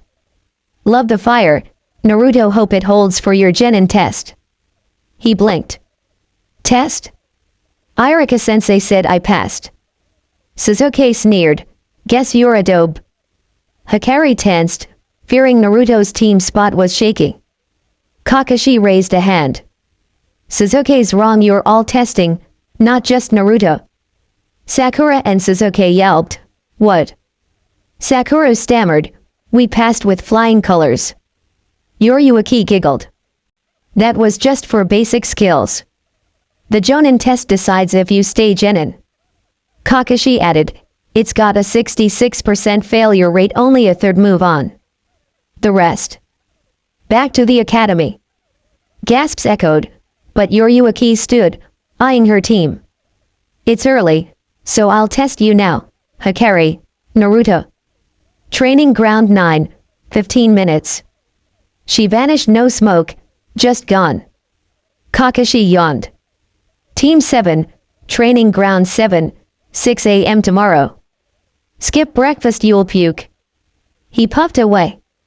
Naruto and Hikari bolted, hitting training ground 9 with 5 minutes to spare, barely winded. The clearing sprawled wide, ringed by dense forest, a 10-foot stone at its heart. A spring bubbled on its north side, warm but not hot. Spring hot, Naruto grinned, imagining a soak. Glad you're quick, Yoriyuki's voice called from above. She stood atop the stone, violet hair swaying, cat-like eyes gleaming with a playful etch. She leaped down, landing light as a feather, and smirked. That speed's gonna help your tests about to begin. At training ground 9, Naruto and Hikari stood before a towering stone, forest shadows dancing around a bubbling spring. Yoriyuki, their Jonin sensei, landed lightly from her perch, violet ponytail swaying, cat-like eyes glinting with mischief. I'm not one for delays, she said, holding up a small silver bell that jingled softly. Here's the deal. Somewhere in Konoha, I've hidden another bell. Part 1, find it in 30 minutes. I'll explain part 2 after. Questions? Hikari raised a hand, her Uchiha crest sharp on her blue shirt. Any limits on what we can do to get it? Yoriyuki's grin widened, proud. Good thinking, Hikari always checked the rules on missions. Nope, do whatever it takes. That's it, go. She vanished, no smoke, no trace, just gone. Naruto bolted forward, sandals kicking dirt. Hikari, only 30 minutes. Hikari grabbed his arm, stopping him cold. Slow down, Naruto-kun. The honorific slipped out, and he blinked, caught off guard. Yoriyuki-sensei knows a bell that small could hide anywhere in a village this big, Hikari said, dark eyes steady. Half an hour's too short unless she gave us a clue. Think, what did she say? Naruto wasn't dumb, his brain just liked action over plans, charging in where Nara schemed. But when he paused, his tactical spark rivaled Shikaku's. His eyes lit up. Hot springs. Hikari nodded, braid bouncing. Exactly the only place she mentioned. Bet it's there. They tore off toward Konoha's hot springs, wind whipping Naruto's white Arrancar jacket. The hot springs loomed, steam curling over high walls. They circled twice, checking bushes and stones, but found nothing. Gotta be inside, Naruto said, scratching his bone headband. They paid the fee, grabbed towels, and split Naruto to the men's side, Hikari to the women's, Naruto insisting on keeping his headband. The springs were eerily empty, no patrons, no chatter, odd for midday when even night brought sneaky soakers. Naruto flipped buckets, peered under rocks, even ducked underwater, nothing. As he turned to leave, a glint caught his eye. On the far wall, a rock outcrop jutted, and dangling from a ledge just over the women's side was the bell. I found it, Hikari, he shouted. Where? She called back. On a ledge over your side. Hikari's voice sharpened. I see it, but the rock's too smooth to climb here. Naruto eyed his side, rough, grippy, perfect for scaling. Trouble was, the ledge hung far enough over that he'd see the women's side Hikari, in just a towel. Hikari, I could get it, he said, voice tight, but I'd see you. Her reply was instant, firm. Doesn't matter, passing does. Naruto gulped, cheeks burning, and started climbing, eyes locked on the bell. His skill made it quick, 30 seconds, fingers snagging the ledge. He grabbed the bell, waving it triumphantly. Got it, Hikari. Forgetting himself, he turned, catching sight of her raven hair framing her face, towel-hugging curves that stopped his brain. He froze, slipped, and splashed into the water below. Naruto! Hikari yelled, rushing over, dragging him to the edge before he sank. Gasping, he grinned, holding up the bell, then froze again, her face inches away, lips he'd kissed hours ago so close. Good job, you two, Reawakens said, popping up in the water, stark naked. Naruto's eyes widened, blood geysered from his nose, and he passed out. Sensei! Hikari squeaked, red-faced, shaking Naruto. Reawakens stepped out, drying off casually, smirking. He's just a healthy teen boy. Fair's fair, now we've all seen each other. Hikari blushed deeper, recalling how Naruto's towel hadn't exactly hidden him and she'd noticed, impressed. Naruto stirred, saw Hikari's towel and Reawakens' grin, and turned scarlet. Congrats on part 1, Reawakens said, now dressed. Part 2, simple, one question. They perked up, expecting a breeze. Who gets the bell? Naruto and Hikari blinked. What? Reawakens' face hardened. Whoever keeps it stays a genin. The other goes back to the academy. Choose. Silence hung heavy. Hikari didn't hesitate. Naruto gets it? Naruto gaped. Hikari, what? Her eyes were sad but sure. Your dreams to be Hokage. Every year in the academy hurts that. I want you to have it. Is that final? Reawakens asked. Hikari nodded. Yes. Naruto grabbed her arm, shoving the bell into her hand. No way, I want Hikari to have it. Hikari's jaw dropped. Naruto, your dream, he cut her off, voice fierce. You deserve it. If you hadn't stopped me, I'd have run around Konoha like an idiot. We'd have failed. Take it. Reawakens' grin returned, wide and proud. Doesn't matter who's holding it, you both pass. What? They chorused. Hikari clutched the bell. But the choice. Reawakens laughed. Part 1 tested your brains, picking my clue, finding the bell fast. You nailed it.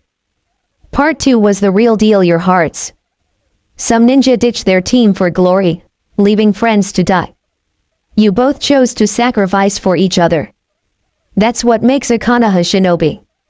The code says rule breakers are trash, but abandoning comrades. Worse than trash.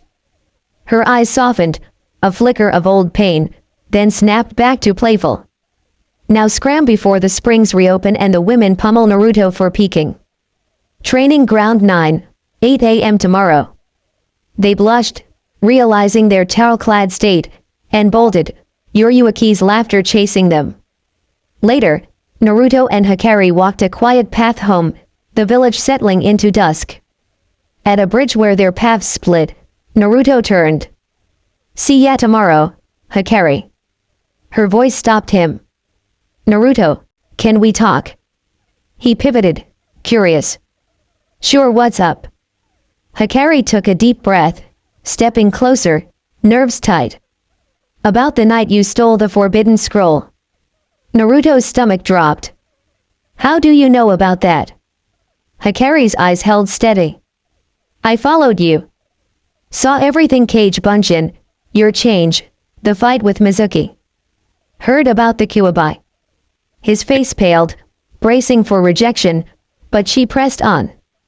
I don't care about the fox or what anyone says. I care about you. So, Will you let me be your light? Naruto's mind blanked. He'd feared his peers would shun him like the adults, but Hikari popular, bright Hikari wanted to stay, to lift his darkness. It was too much. I don't need an answer now, she added softly. I'll wait. Just know I'm here. She leaned up, planting a quick kiss on his cheek, then turned and ran toward the Uchiha district, braids swaying. Naruto stood frozen, brain rebooting, then shuffled home, dreams swirling with a towel-clad girl and her smile.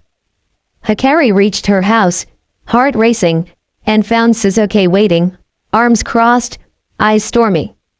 Did that dope try anything after the academy? He growled, voice promising pain. Hikari rolled her eyes. No, Sasuke, he didn't.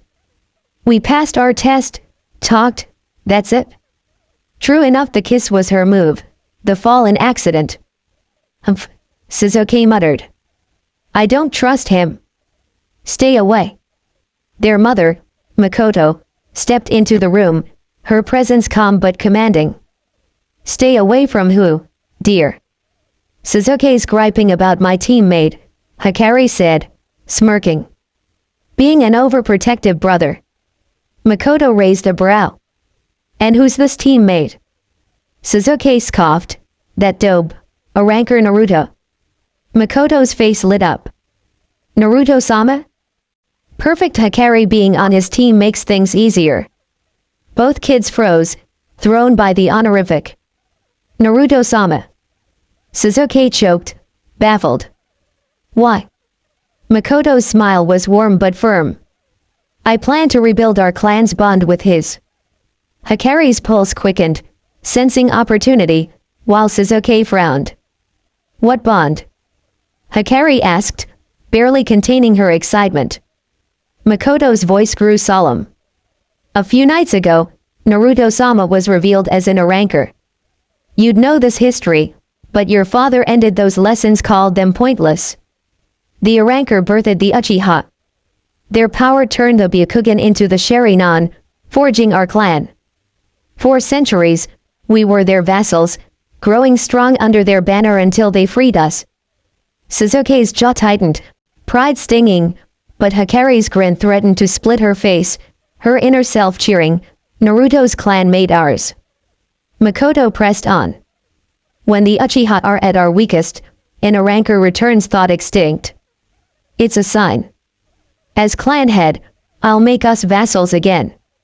Together, our clans will rise from ashes like a phoenix. Hikari's heart soared, her dream of being Naruto's light now tied to clan destiny. Sasuke, though, bristled, muttering, vassals to a dobe, but Makoto's resolve was iron, and Hikari knew Naruto's path, and hers, had just begun. In the Uchiha household, dawn barely broke when Sasuke's fist clenched, knuckles white. His mother's words burned. Naruto, the dead last dope who botched Bunshin, an orphan nobody, now their clan's lord as an Arrancar, with Hikari's first kiss stolen to boot. The idea of bowing to him, of Uchiha serving, churned his gut. He stormed out, headed for his own team's test, vowing to crush Naruto if their paths crossed. Across Konoha, Hikari strolled toward Training Ground 9, her braids swaying, blue Uchiha shirt catching the morning light. She wondered how Sasuke was faring. His test with Kakashi must be wrapping up by 8 a.m., right? What kind of sensei would leave Genin waiting for hours? Kakashi, obviously, but she didn't know his tardy fame yet. Stepping into the clearing, she spotted Naruto by the 10-foot stone, his white Arrancar jacket bright, Zanpakuto chained across his back. Hey, Naruto-kun, she called, waving. Naruto jumped, hand on his neck. Hey, Hikari. He waved back, shy, her confession still rattling him, her offer to be his light after knowing about the Kyuubi. Hikari caught his unease and stepped closer, smile soft. Listen, Naruto-kun, I know I was forward yesterday. Your answer matters, but until you're ready, just be you, foxy grin and all, okay? His tension melted, that signature smile splitting his face. Sure, Hikari. It lasted 2 seconds before a voice cut in from above. Ah, did I miss the confession? I wanted front row seats. Yoriyuki lounged atop the stone, violet ponytail swaying, cat-like eyes twinkling. No puff of smoke, no warning sheet just appeared. Oh well, she smirked, I'll be there for Naruto's answer. Hikari flushed, squeaking, Sensei. Naruto's cheeks reddened, but he bounced back, grinning. Yoriyuki leaped down, chuckling. Relax, Hikari, I won't stalk you, much. Her private thought. Too often's more like it. Naruto, back to his eager self, piped up. So, Sensei, what's today? Cool new jutsu. Yoriyuki tapped her chin. Nope. Naruto face planted dramatically, earning a laugh. Today's about skills. Academy files are nice, but fighting shows me who you are. You two attack me together, full force, intent to kill. Start when you're ready. She stood, hands on hips, looking wide open. Naruto, ever the charger, grabbed his Zanpakuto's hilt and swung a wide horizontal slash, rushing Yoriyuki. She leaned back, the bone blade missing by a whisker. Gotta be faster for big swings, Naruto, she teased, crouching to sweep his legs. He hit the dirt, but Hikari was ready. 3 shuriken flew from her hand. Yoriyuki flicked a kunai, deflecting them with a clang. Nice, Hikari, using Naruto's distraction. Too bad it flopped. Hikari grinned. There's more, Sensei. Yoriyuki blinked, then leaped back as Naruto's Zanpakuto stabbed up from the ground. He'd rolled fast, nearly catching her. Almost impressive, she said. If I didn't know better, I'd think you planned that. Naruto slung his sword back, forming a cross seal. How's this? Kage Bunjin no Jutsu. 7 clones popped into existence, each gripping a Zanpakuto. Charge! Naruto yelled, clones fanning out to encircle Yoriyuki. She smirked. Too many blades to dodge forever. Time to move. She darted left, grabbed a clone's jacket, and hurled it into another, both puffing away. A flicker, and she drop-kicked a third into smoke. 2 more fell to twin punches, a 6th to a gut kick. The 7th smirked as she jabbed its face. It vanished, and Yoriyuki froze. Hikari stood inches away, seals complete. Katon, Gukakyo no Jutsu. A massive fireball roared from her mouth. Yoriyuki sidestepped, impressed not by the slow jutsu, easy for a jonin to dodge, but by Hikari's chakra. Most genin would collapse using a C rank like that. Hikari barely flinched, grinning despite the miss. Yoriyuki's instincts pinged. Where was Naruto? Behind her, the real Naruto lunged, fists up, not his sword, holding back from real harm. He swung. Sure, she couldn't dodge, but Yoriyuki vanished, reappearing behind him. A gentle shove sent him stumbling right into Hikari. They crashed down, Naruto atop her, faces centimeters apart, eyes locked. Her breath hitched, his heart raced, memories of their kiss flooding back. His hands, braced to catch himself, landed on her chest, soft yet firm, his brain noted traitorously. He squeezed instinctively, and both blushed crimson. Hikari's mind teetered toward dreamland, loving it despite knowing she should slap him. You two planning to nap there all day? Yoriyuki called, smirking. She'd snap photos mid-tumble, blackmail gold or private keepsake, she'd decide later. They scrambled up, faces burning, standing before Yoriyuki. That spar told me plenty, she said, voice warm. You two sink like gears. Naruto draws focus, Hikari strikes smart. Polish that, and you'll be a nightmare for enemies. They beamed at the praise. But, she added, time for critiques. Naruto, why lean so hard on your Zanpakuto? When your clones swarmed, Shuriken or kunao could have pinned me. Naruto rubbed his head. I don't have other weapons, thought my clan's sword was enough. Yoriyuki bonked him lightly. Wrong. Arrancar or not, over-specializing's a trap. Focus on one art, great. But cover the others to patch weaknesses.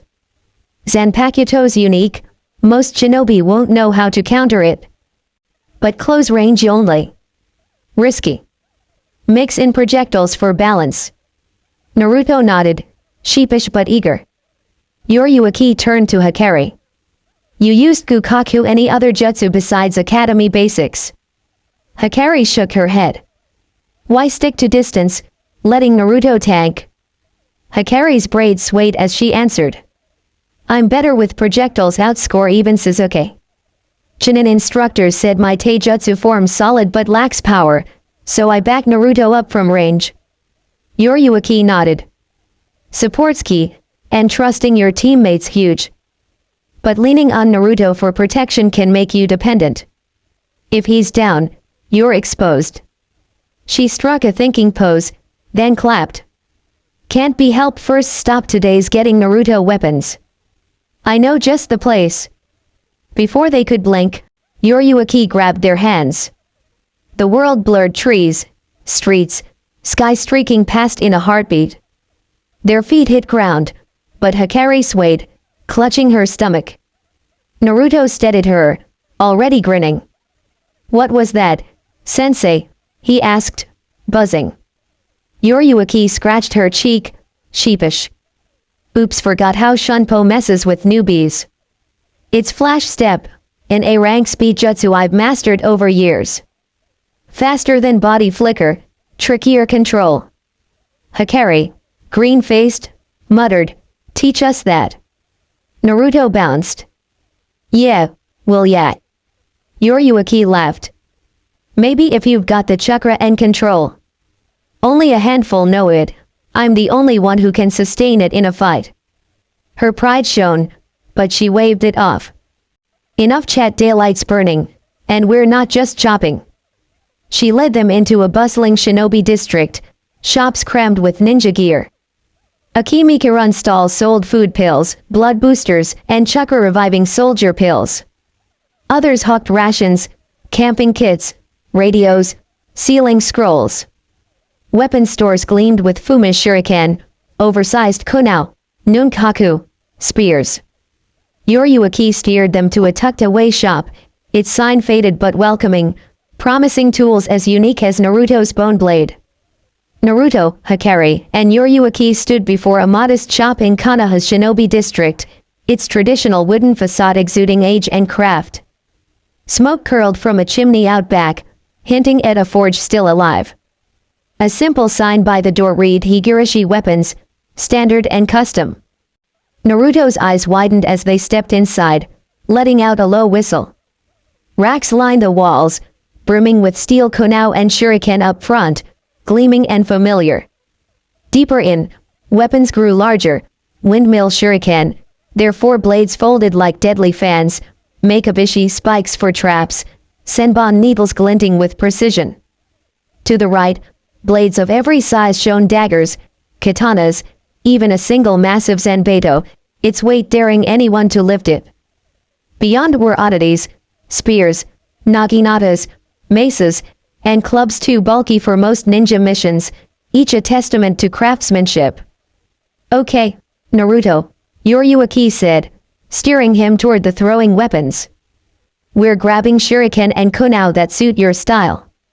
Hikari, browse around, see if something calls to you, maybe a weapon to match Naruto's Zanpakuto. She winked, her violet ponytail swaying. Naruto nodded, bone headband glinting, while Hikari drifted off, her Uchiha crest sharp on her blue shirt. Yoriyuki guided Naruto through rows of kunao, her voice low and serious. Even tiny tweaks to a weapon's shape change how it flies, balance, spin, range. Pick ones that feel right in your hand. Naruto had the standard kunao, then a heavier one, testing grips, his focus surprising Yoriyuki. She'd expected more whining. Hikari wandered deeper, Bypassing shuriken she had plenty, though a foldable Fuma's shuriken caught her eye, perfect for Sasuke's precision. Swords gleamed temptingly, but none fit her palm like her kunao did. They felt cold, distant.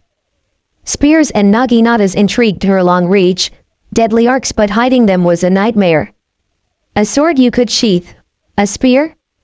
Good luck tucking that into a vest. Her steps slowed near a wall of special weapons, each odd in its own way. One caught her a dagger, or so it seemed. Its foot-long blade had two smaller blades folded along one side, half its size. The hilt was a plain cylinder, not molded for grip, and it weighed more than a dagger should, solid, like a small sword. Curiosity tugged. It felt wrong yet right. Back with Naruto, Uriuaki had him sorted, 20 standard kunao, 40 shuriken, plus 2 custom kunao with double-length blades, hand daggers for close fights. These'll throw off your aim till you adjust, she said, eyeing their heft. But a guy swinging a 6-foot Zanpakuto can handle it? They bridge your sword and standard gear. Naruto grinned, picturing himself tossing them mid-battle. They approached the counter, setting their haul before a girl with brown hair in twin buns, her pink shirt like Hikari's but brighter. She was polishing shuriken, lost in focus, until the clatter snapped her up. "Hey, Uriuaki," she chirped, eyes lighting. "Been forever. Who's the blonde? Where's Kakashi?" Her words tumbled fast, excitement bubbling. Uriuaki chuckled. "Breathe, Tenten. Been busy with missions. Kakashi's testing his genin, probably late. This Kaki's my student, Naruto." A laugh echoed from a back door, and a burly man stepped out, balding slightly, simple clothes under a leather apron, muscles thick from forge work. "Finally passed a team, eh? What, you're 7th, he teased, voice easy. 8th, Haruhiko," Uriuaki shot back, smirking. "Kakashi's on 7. She gestured. "Naruto, meet Higurashi Haruhiko, master blacksmith and shop owner. That's his daughter, Tenten genin last year, under Might Guy, Kakashi's loud rival." Naruto waved, grinning. "Yeah." Tenten sized him up, eyes snagging on his Zanpakuto's hilt. "Whoa, that sword yours. Can I please see it?" Her voice hit fever pitch, hands twitching. Before Naruto could answer, she reached over his shoulder, yanking the bone blade free with effort.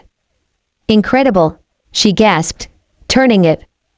"Perfect balance, razor edge, double-edged, rare for non-customs. But the weight, too much for your size." Naruto smirked, taking it back and lifting it one-handed, light as air. "Too heavy, huh?" Tenten's jaw dropped, Haruhiko's brows rose, intrigued. "Mind if I check it?" he asked. Naruto handed it over. Haruhiko tested its heft, thumb grazing the itch. "Flawless. Pure white, no imperfections, sharpest I've seen." He nodded to Tenten. "My morning snack." She dug under the counter, pulling a daikon radish thick as a forearm. Haruhiko sliced it clean, pressed the halves together, and lifted it whole. Naruto and Tenten gaped. It didn't split. "Expected that," Uriuaki muttered, unfazed. "How?" Tenten yelped. "That's a reversible cut, only perfect blades with expert hands." She spun to Naruto, whispering, "Where'd you get it?" He grinned wider. "Made it?" Tenten's eyes flared. "Liar. My dad's the best smith in Fire Country. It took him years for blades like that." Uriuaki stepped in. "He's not lying. Naruto didn't forge it. His Keki I Genkai, the Arrancar bloodline, creates a Zanpakuto when it wakes. It's just the start of what he can do." Tenten sighed, dreamy. "A bloodline for perfect swords. Samurai would kill for those." Naruto shrugged, bursting her bubble.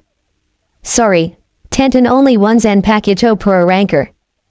But one's plenty." Uriuaki bonked him lightly. Don't get cocky, Kiki, you gotta master it first. Naruto rubbed his head, chuckling, and Tenten giggled, reminded of her team's Gyanli antics minus spandex and youth rants. Her mind sparked. Hey, Naruto, wanna train Kenjutsu sometime? I need practice, you need skills when our teams are free. Naruto's eyes lit up. Heck yeah. Been wanting a sword buddy. Yoriyuki glanced at Haruhiko, worried he'd frown at Naruto's Jinchuriki stigma, but the smith nodded, pleased, maybe even proud. Let's pay and grab Hikari, Yoriyuki said. Can't stay all day. Where's she at? By my special weapons, Haruhiko said, pointing. Something's got her eye. Hikari stood before a wall of oddities, still holding the dagger. Its quirks nagged her too heavy, too plain, yet it called. Haruhiko approached, his bulk gentle beside her. Interested in the Koyoku, et. Hikari blinked. Koyoku. It's priced high for a dagger, and it feels off. Haruhiko grinned, taking it. 'Cause it's not a dagger. With a flick, the blade extended, smaller blade snapping out as a crossguard. It was a spear, collapsible and sleek. Cool. Naruto blurted, jaw slack. Hikari's eyes widened. Haruhiko chuckled. One of my experiments. Shinobi skip spears too bulky, too slow to summon mid-fight. So I forged a collapsible shaft with chakra metal. A masterpiece any ninja would want. Naruto frowned. Then why's it still here? Tenten sighed. Price. Even for Dad's customs, it's steep. Haruhiko flailed, anime tears streaming. It's chakra metal. Rare, pricey, but worth it? Nobody trains enough to use it right, so they whine about cost.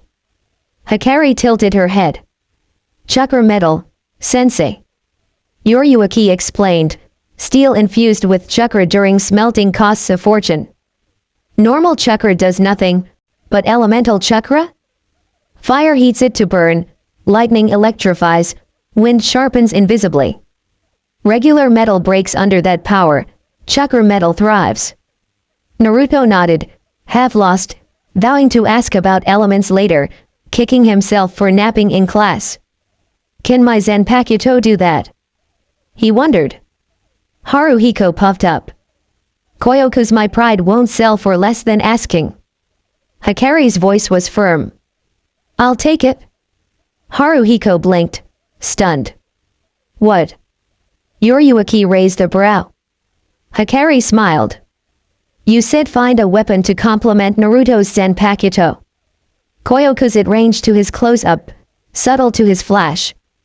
Naruto grinned, fist bumping the air. That's awesome, Hikari. Tenten pouted, jealous, but Haruhiko laughed, ringing up the sail, pride glowing two young ninja choosing his curve. At Higurashi weapons, Hikari clutched the Koyoku, its folded spear form heavy in her hand, promising reach to match Naruto's close-up Zanpakuto. If this is half as good as you say, Haruhiko-san, it's perfect, she said, dark eyes gleaming. She braced for the blacksmith to whoop with joy, but Haruhiko's face crumpled, tears streaming. Oh, this is a glorious day, he sobbed. My Koyoku will shine in battle. Hikari-san, take it free. Just tell folks it's from Higurashi weapons when they marvel. Hikari blinked, a sweat drop forming. Wow, thanks. I'm sure it'll turn heads. Haruhiko's sobs stopped cold, his gaze stern. One condition, you call it Koyoku, not spear. Names matter, Uchiha-san. They carry power, identity. Knowing a thing's true name unlocks its soul. That's why I name every special weapon from my forge. He struck a pose down on one knee, Koyoku across his shoulders, a katana planted in the ground, a Zanbato prop behind. A spotlight, who knows from where, bathed him in heroic glow, anime glory radiating. Naruto, Yoriyuki, and Tenten's sweat dropped hard. Naruto leaned to Tenten, whispering, "He always this extra." She nodded, red-faced, muttering about her dad and her spandex-clad team. "Okay, okay," Hikari said, nervous under Haruiko's intensity. "Koyoku it is, promise." His scowl flipped to a grin, weapons vanishing as he stood.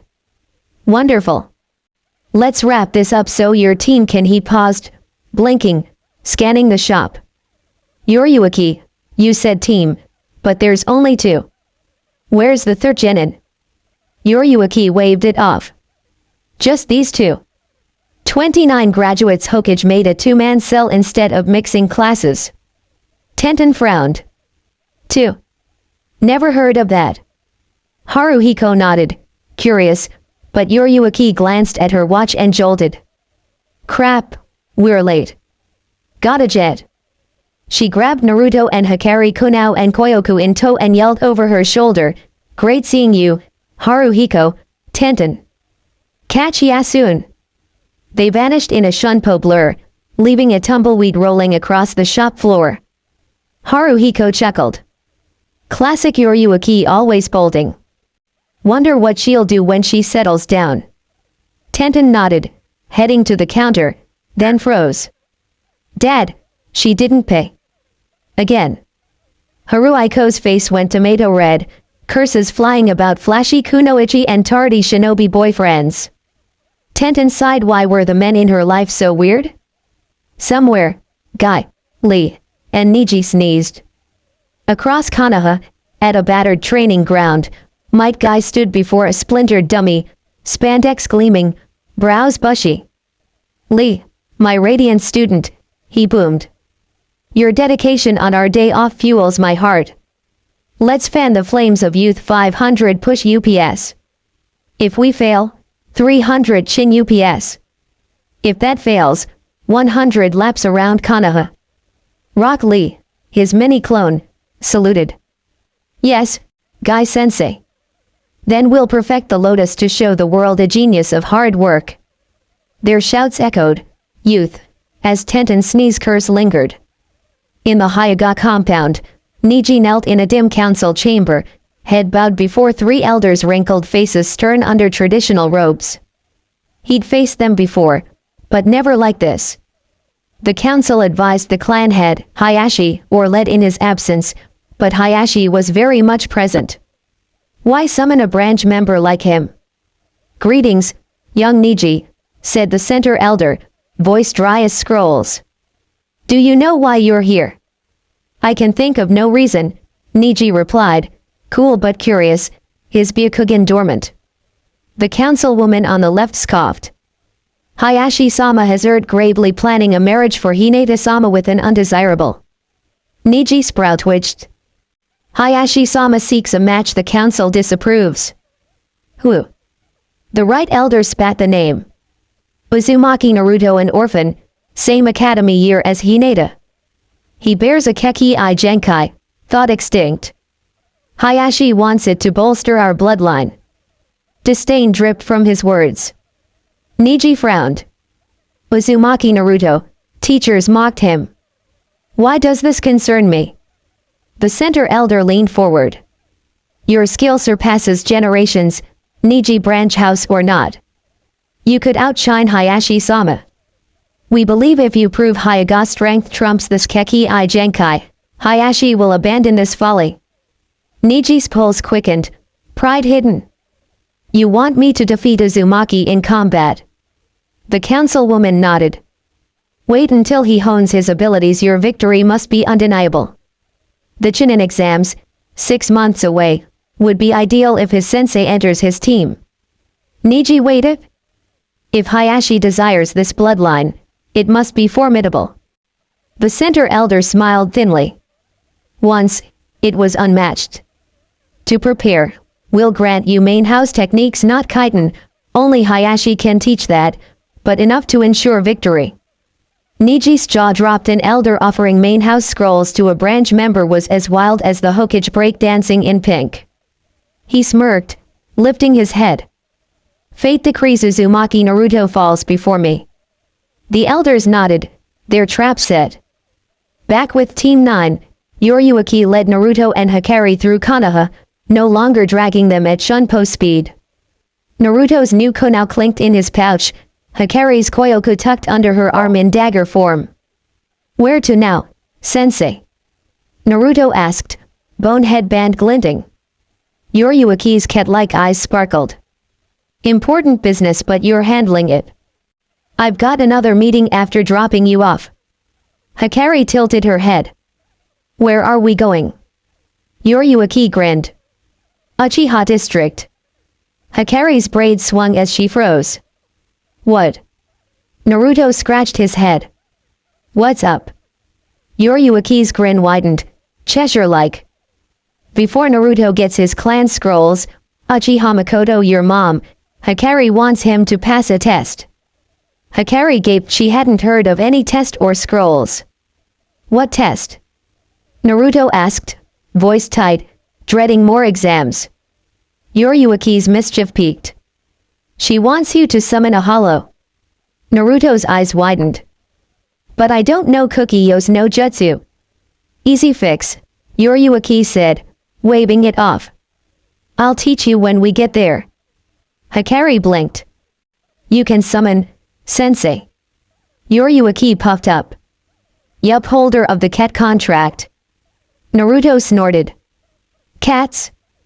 They're useless, can't even train 'em." Yoriyuki shot him a look, half amused, half exasperated. "Didn't the academy teach you about summons?" Naruto rubbed his neck. Maybe." Hikari sighed, muttering, "They did. Naruto-kun." She loved him, but his class naps were a problem. She'd tutor him yet. Yoriyuki groaned. "Note to self, add book lessons, Naruto. Summons aren't regular animals. They're smarter, some outwit humans. Many use jutsu, and most grow huge, way beyond normal. Cats are stealthy, deadly, not lab pets." Naruto nodded, picturing giant ninja cats, his grin returning.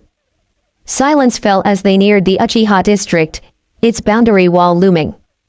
Naruto gawked as they passed rows of empty shops and homes stretched wide, a ghost town of faded glory. "Hikari, this whole place is yours?" he asked, voice odd. She nodded, bittersweet. "Yeah, just me, Sasuke, Mom, and a few others now."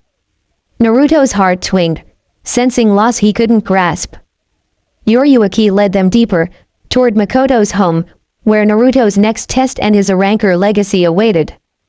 As Team 9 crossed the Uchiha District's boundary wall, Naruto's new kunai clinked in his pouch, Hikari's koyoku tucked under her arm in dagger form. The district sprawled shops, homes, training yards, but it was eerily still, like a painting left to fade. "Hikari," Naruto said, voice odd, "all this belongs to your family." She nodded, her braids swaying, but her usual spark dimmed. "Yeah, the Uchiha clan owns it all." Her tone was flat, missing its fire, and Naruto, dense as he could be, with grades to prove it, caught the shift. Hikari, where is everyone?" he asked, scanning empty streets. No voices, no footsteps, just silence. "They're not here," she said, eyes flicking away, avoiding his. Naruto's gut twinged something was wrong, but before he could press, Yoriyuki's voice cut through. "Crap, is that the time? Gotta move, or I'll miss another meeting."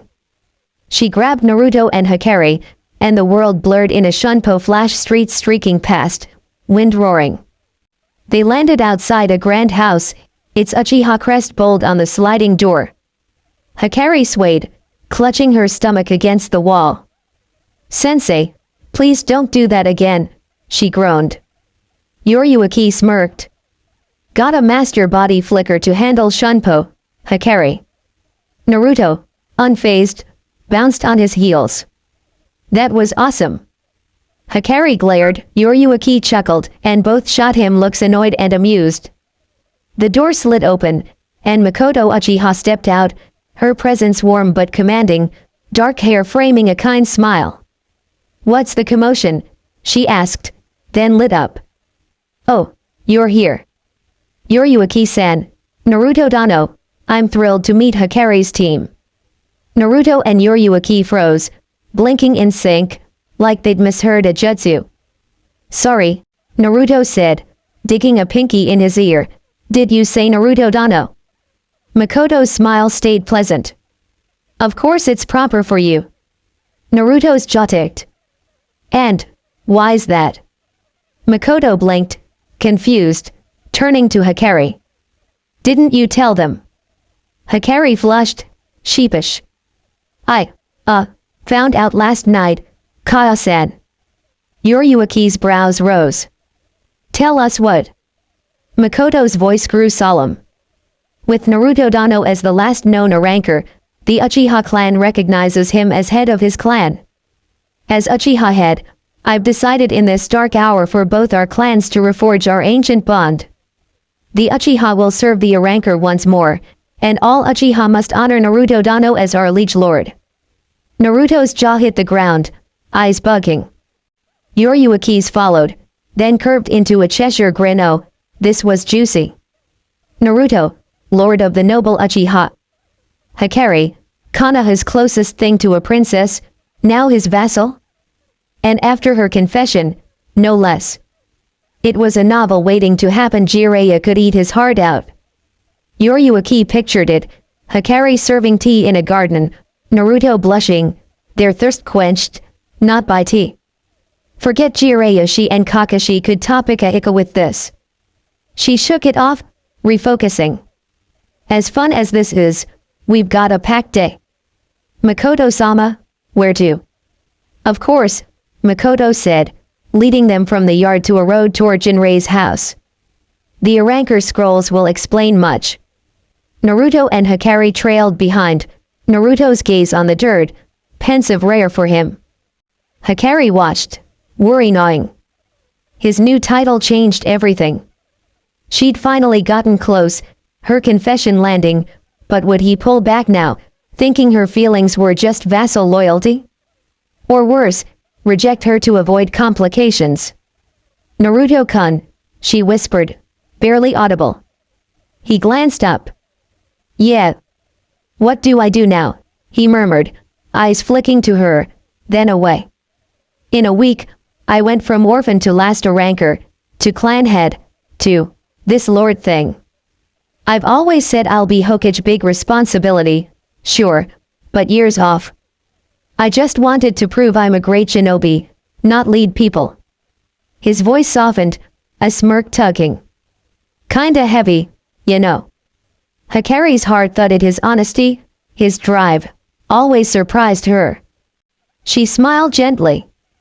Don't stress, Naruto-kun. Kaya-san's not dumping duties on you. She's saying we've got your back and you've got ours. It's teamwork, not a throne. Naruto blinked, confused. But what can I do for you guys? Yuriuaki's voice cut in, sly. You'd be shocked, Naruto, at the sway you'll have soon. Both genin yelped, spinning. She'd crept up mid-chat. Sensei, how do you do that? Naruto squawked. Yuriuaki grinned, mischievous. Pay attention to your surroundings, Gaki. Oh, and we're here. She nodded to Jinrei's house. Also, eavesdropped. Pretty mature talk for you two. Makes things interesting. Her giggle turned perverse, and Naruto and Hikari swapped nervous looks, dreading her meddling. Makoto knocked, and the door opened to Uchiha Jinrei, elderly, cane in hand, but sharp-eyed in crisp Uchiha robes. Welcome, he said, bowing. Yuriuaki-san, a pleasure. Care for Hikari well. Hikari-chan, you've grown. His gaze settled on Naruto, warm but weighty. Naruto Dano, in honor. I never thought this day would come. Naruto rubbed his neck, sheepish. Thanks. Jinrei led them inside, lifting a floor panel to reveal a ladder descending into a tunnel. Follow me. The tunnel stretched 30 feet, ending in a room as wide as the house above. A diamond-shaped skull dominated one wall, pulsing faintly. Jinrei's Sharingan flared, spotting hidden seals. He deactivated them in precise order, then wove 5 hand signs. The skull split, revealing a vault walls lined with scrolls, 3 massive bookcases stuffed with more, plus scattered books. Naruto and Hikari gaped. These, Jinrei said, pride thick, are the Arrancar scrolls we saved. Most are journals your ancestors' lives, Naruto Dano, if you're curious. The ones you need are here. He led them to a side room with 6 huge scrolls, each rivaling Konoha's forbidden scroll. 3 hold the Arrancar's history, Jinrei explained, pointing right. Next is a guide to their hierarchy and society in the Land of Darkness. This one details all known Arrancar techniques. And this, he gestured reverently, is the hollow summoning contract. Naruto's eyes locked on it, blood-red border gleaming, skull symbol stark. These were his clan's soul, tying him to a past he'd never known. Makoto stepped forward, lifting the contract. This is a formality, Naruto Dano. I told the Sandaime we'd withhold the scrolls until you pass a test summoning a hollow. I'm sure you'll succeed. She smiled, handing Jinrei a nod. Please grab the history scrolls, he'll want those later. Minutes later, they stood in a clearing behind Jinrei's house, forest hemming them in. Makoto handed Naruto the contract. He unrolled its slots filled with names and bloody handprints, each a past Arrancar. Sensei, how's this work? He asked, voice tight. Yoriuaki stepped up. Easy. Find an empty slot, bite your thumb to bleed, sign your name, then leave a handprint with your summoning hand. Naruto unfurled it further, spotting a blank space. He bit his thumb, wincing, and scrawled Naruto Uzumaki in blood, pressing his right hand down, leaving a smeared print. Now what? He asked, heart pounding. Yoriuaki grinned. Memorize these seals. She flashed 5 boar, dog, bird, monkey, ram slowly. Summoning simple but tricky. More chakra, stronger summon. Offer blood, and you need a surface ground, not air. Some summons break rules, but that's later. Watch. She paused, ready to demo, her cat contract itching to show off. In a clearing behind Jinrei's house, Naruto gripped the hollow summoning contract, its blood-red border heavy in his hands. Yoriuaki stepped up, violet ponytail swaying, ready to show him the ropes. Watch close, she said, biting her right thumb. Blood welled as she wove 5 seals for dog, bird, monkey, ram chakra humming. Slamming her hand to the ground, she called, Kukiyo's no jutsu. Smoke erupted, thick and swirling, hiding her from view. When it cleared, Yoriuaki stood grinning, and before her sat a cat tiny, no bigger than a kitten. White fur gleamed, black paws and ears stark, red eyes sharp, 2 tails flicking with black-tipped markings. Mew, it chirped. Kawaii. Hikari squealed, scooping it up, cuddling it tight. Meet Karara, Yoriuaki said, proud. One of my favorite summons. Hikari nuzzled it. So cute. Naruto nodded, but Yoriuaki's smirk grew. Cute, sure, but more. Karara leaped from Hikari's arms, her pout ignored, and darted to Yoriuaki. Flames burst around it, chakra crackling. The kitten swelled, growing to tiger size, canines jutting like daggers, flames licking its paws and tail. Karara roared, shaking the clearing, a beast of fire and fang. Also great in a fight, Yoriuaki added, winking. That's awesome. Naruto yelled, eyes blazing. He bit his thumb again, blood dripping, and copied the seals for dog, bird, monkey, ram. How much chakra? Too little, he'd get a dud. Too much, he might wreck the district. Feeling a balance, he slammed his hand down. Kukiyo's no jutsu.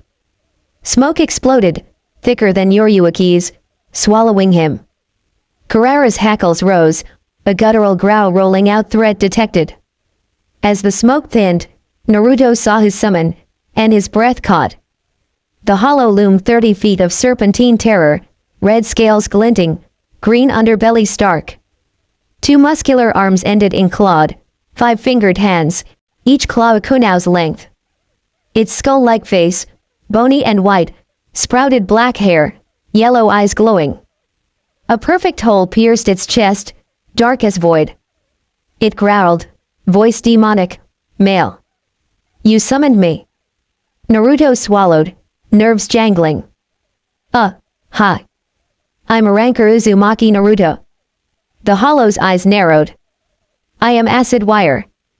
A massive hand patted Naruto's head, palm dwarfing his face, fingers curling like a cage. Your chakra feels a rancor. Uchiha around you, mostly, it said, glancing at Hikari, Makoto, Jinrei. Karara snarled, warning it back. But I must be sure you are what you claim. Naruto frowned. Sure? How? Acid Wire slithered back. Humans are clever, could mimic a rancor chakra.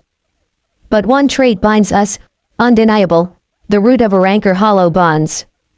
Without warning, it lunged, claws flashing, a howl tearing through the air, not sound, but a soul-deep wail, dragging out primal fear. Yoriyuki froze, paralyzed, her instincts locked. Hikari and Makoto stiffened, Jinrei's cane trembling. Only Naruto moved, a familiar fire surging, the same rush that held him against Mizuki, slowed time in danger. He drew his Zenpakuto, bone blade gleaming, and charged. The clash was a blur, Acid Wire's claws arcing, Naruto's sword slashing. A light flashed as they met, then parted, backs turned. Blood pooled on the ground. The others snapped free, rushing Naruto, but found no wounds. Acid Wire laughed, a booming bahaha, as it lifted a stump, its right hand gone, severed clean. You are a rancor, Naruto-sama. Naruto, adrenaline fading, turned, panting. What was that? Acid Wire's eyes gleamed. A hollow's howl pulls fear from human souls, paralyzing the weak. But in a rancor's darkness holds no fear, only fight. It sharpens your senses, speeds your moves, when death's close. It passed to the Uchiha, it added, nodding to Hikari. Her Sharingan would have woken if I'd struck her. Hikari's eyes widened, Makoto's narrowing family secrets confirmed. Acid Wire glared at Naruto. But beware, this instinct's a gift, but unchecked, it makes you reckless, fighting beyond your limits. We hollows share it, and now, proven a rancor, we'll guide you. Naruto nodded, grateful. Thanks, sorry about your hand. Acid Wire snorted. It'll regrow, hollows don't die easy, short of beheading. I'm weakened, though. I'll rest in our realm. Its tone darkened. Next time, Naruto-sama, know I'm among the Kinder Hollows. It vanished, smoke curling. Yoriyuki exhaled, hiding her fear. Summons tested, sure, but death-risking ones? Snake contracts, maybe, but this was new. Well, that was lively, she said, grinning to cover it. Makoto nodded, composed but rattled. I'd heard hollows were fierce, but that was intense. Lunch to celebrate? It's near noon. Hikari perked up, but paused. Kaya-san, where's Sasuke? Shouldn't he be back from his genin test?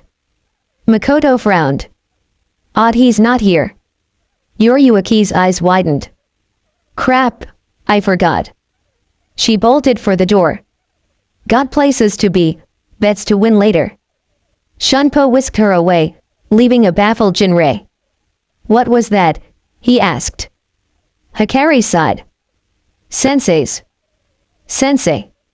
With hours left, Makoto and Jinrei decided it was prime time for history lessons. Arrancar scrolls in hand, perfect for Naruto and Hikari to dig into their clan's pasts.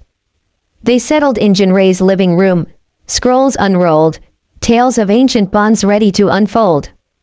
At the Hokage Tower, Sarutobi puffed his pipe, forms piling high, but he wasn't alone.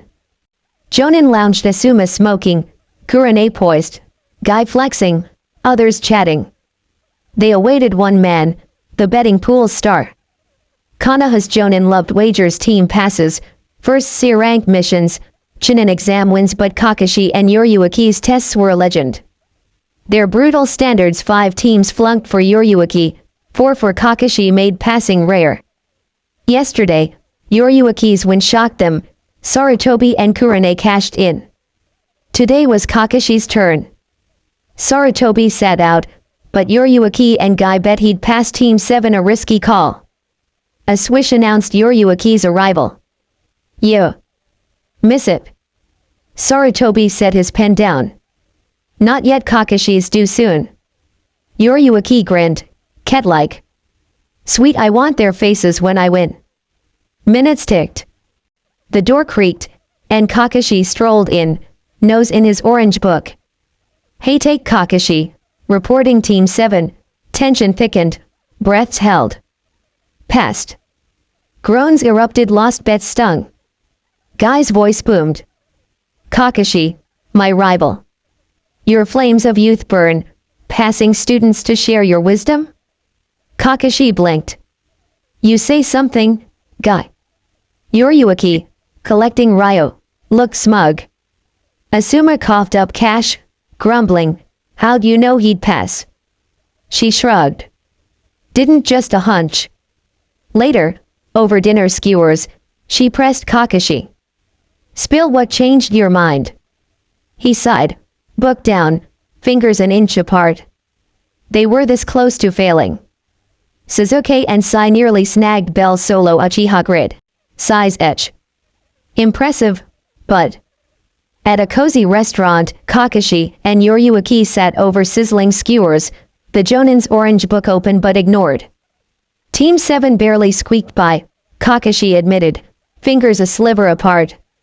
Sai shocked me, more skilled than his file. He used ink for a clone jutsu, new for a leaf genin. Not stronger than elemental clones, but fresh. Yoryuki leaned in, intrigued. Sakura, though, Kakashi sighed, disappointing. Perfect for genjutsu study, but I trapped her in a basic illusion, pathetic. Yoryuki smirked. Want my sensei's tough love trick? Worked wonders on Shizuan. Kakashi waved it off. I'll handle them. He sipped tea. They bombed the bell test. I tied Sai to a log when time ran out, fought hardest and banned feeding him. Suzuki and Sakura defied me, tried sneaking him food. First students to ever disobey. Sai refused, loyal to orders, until Suzuki argued all 3 needed strength to get the bells as a team, or the mission fails. Sai caved, mission focus drives him. Gotta loosen that up. His visible eye met hers. Your team. Yoryuki grinned. Solid.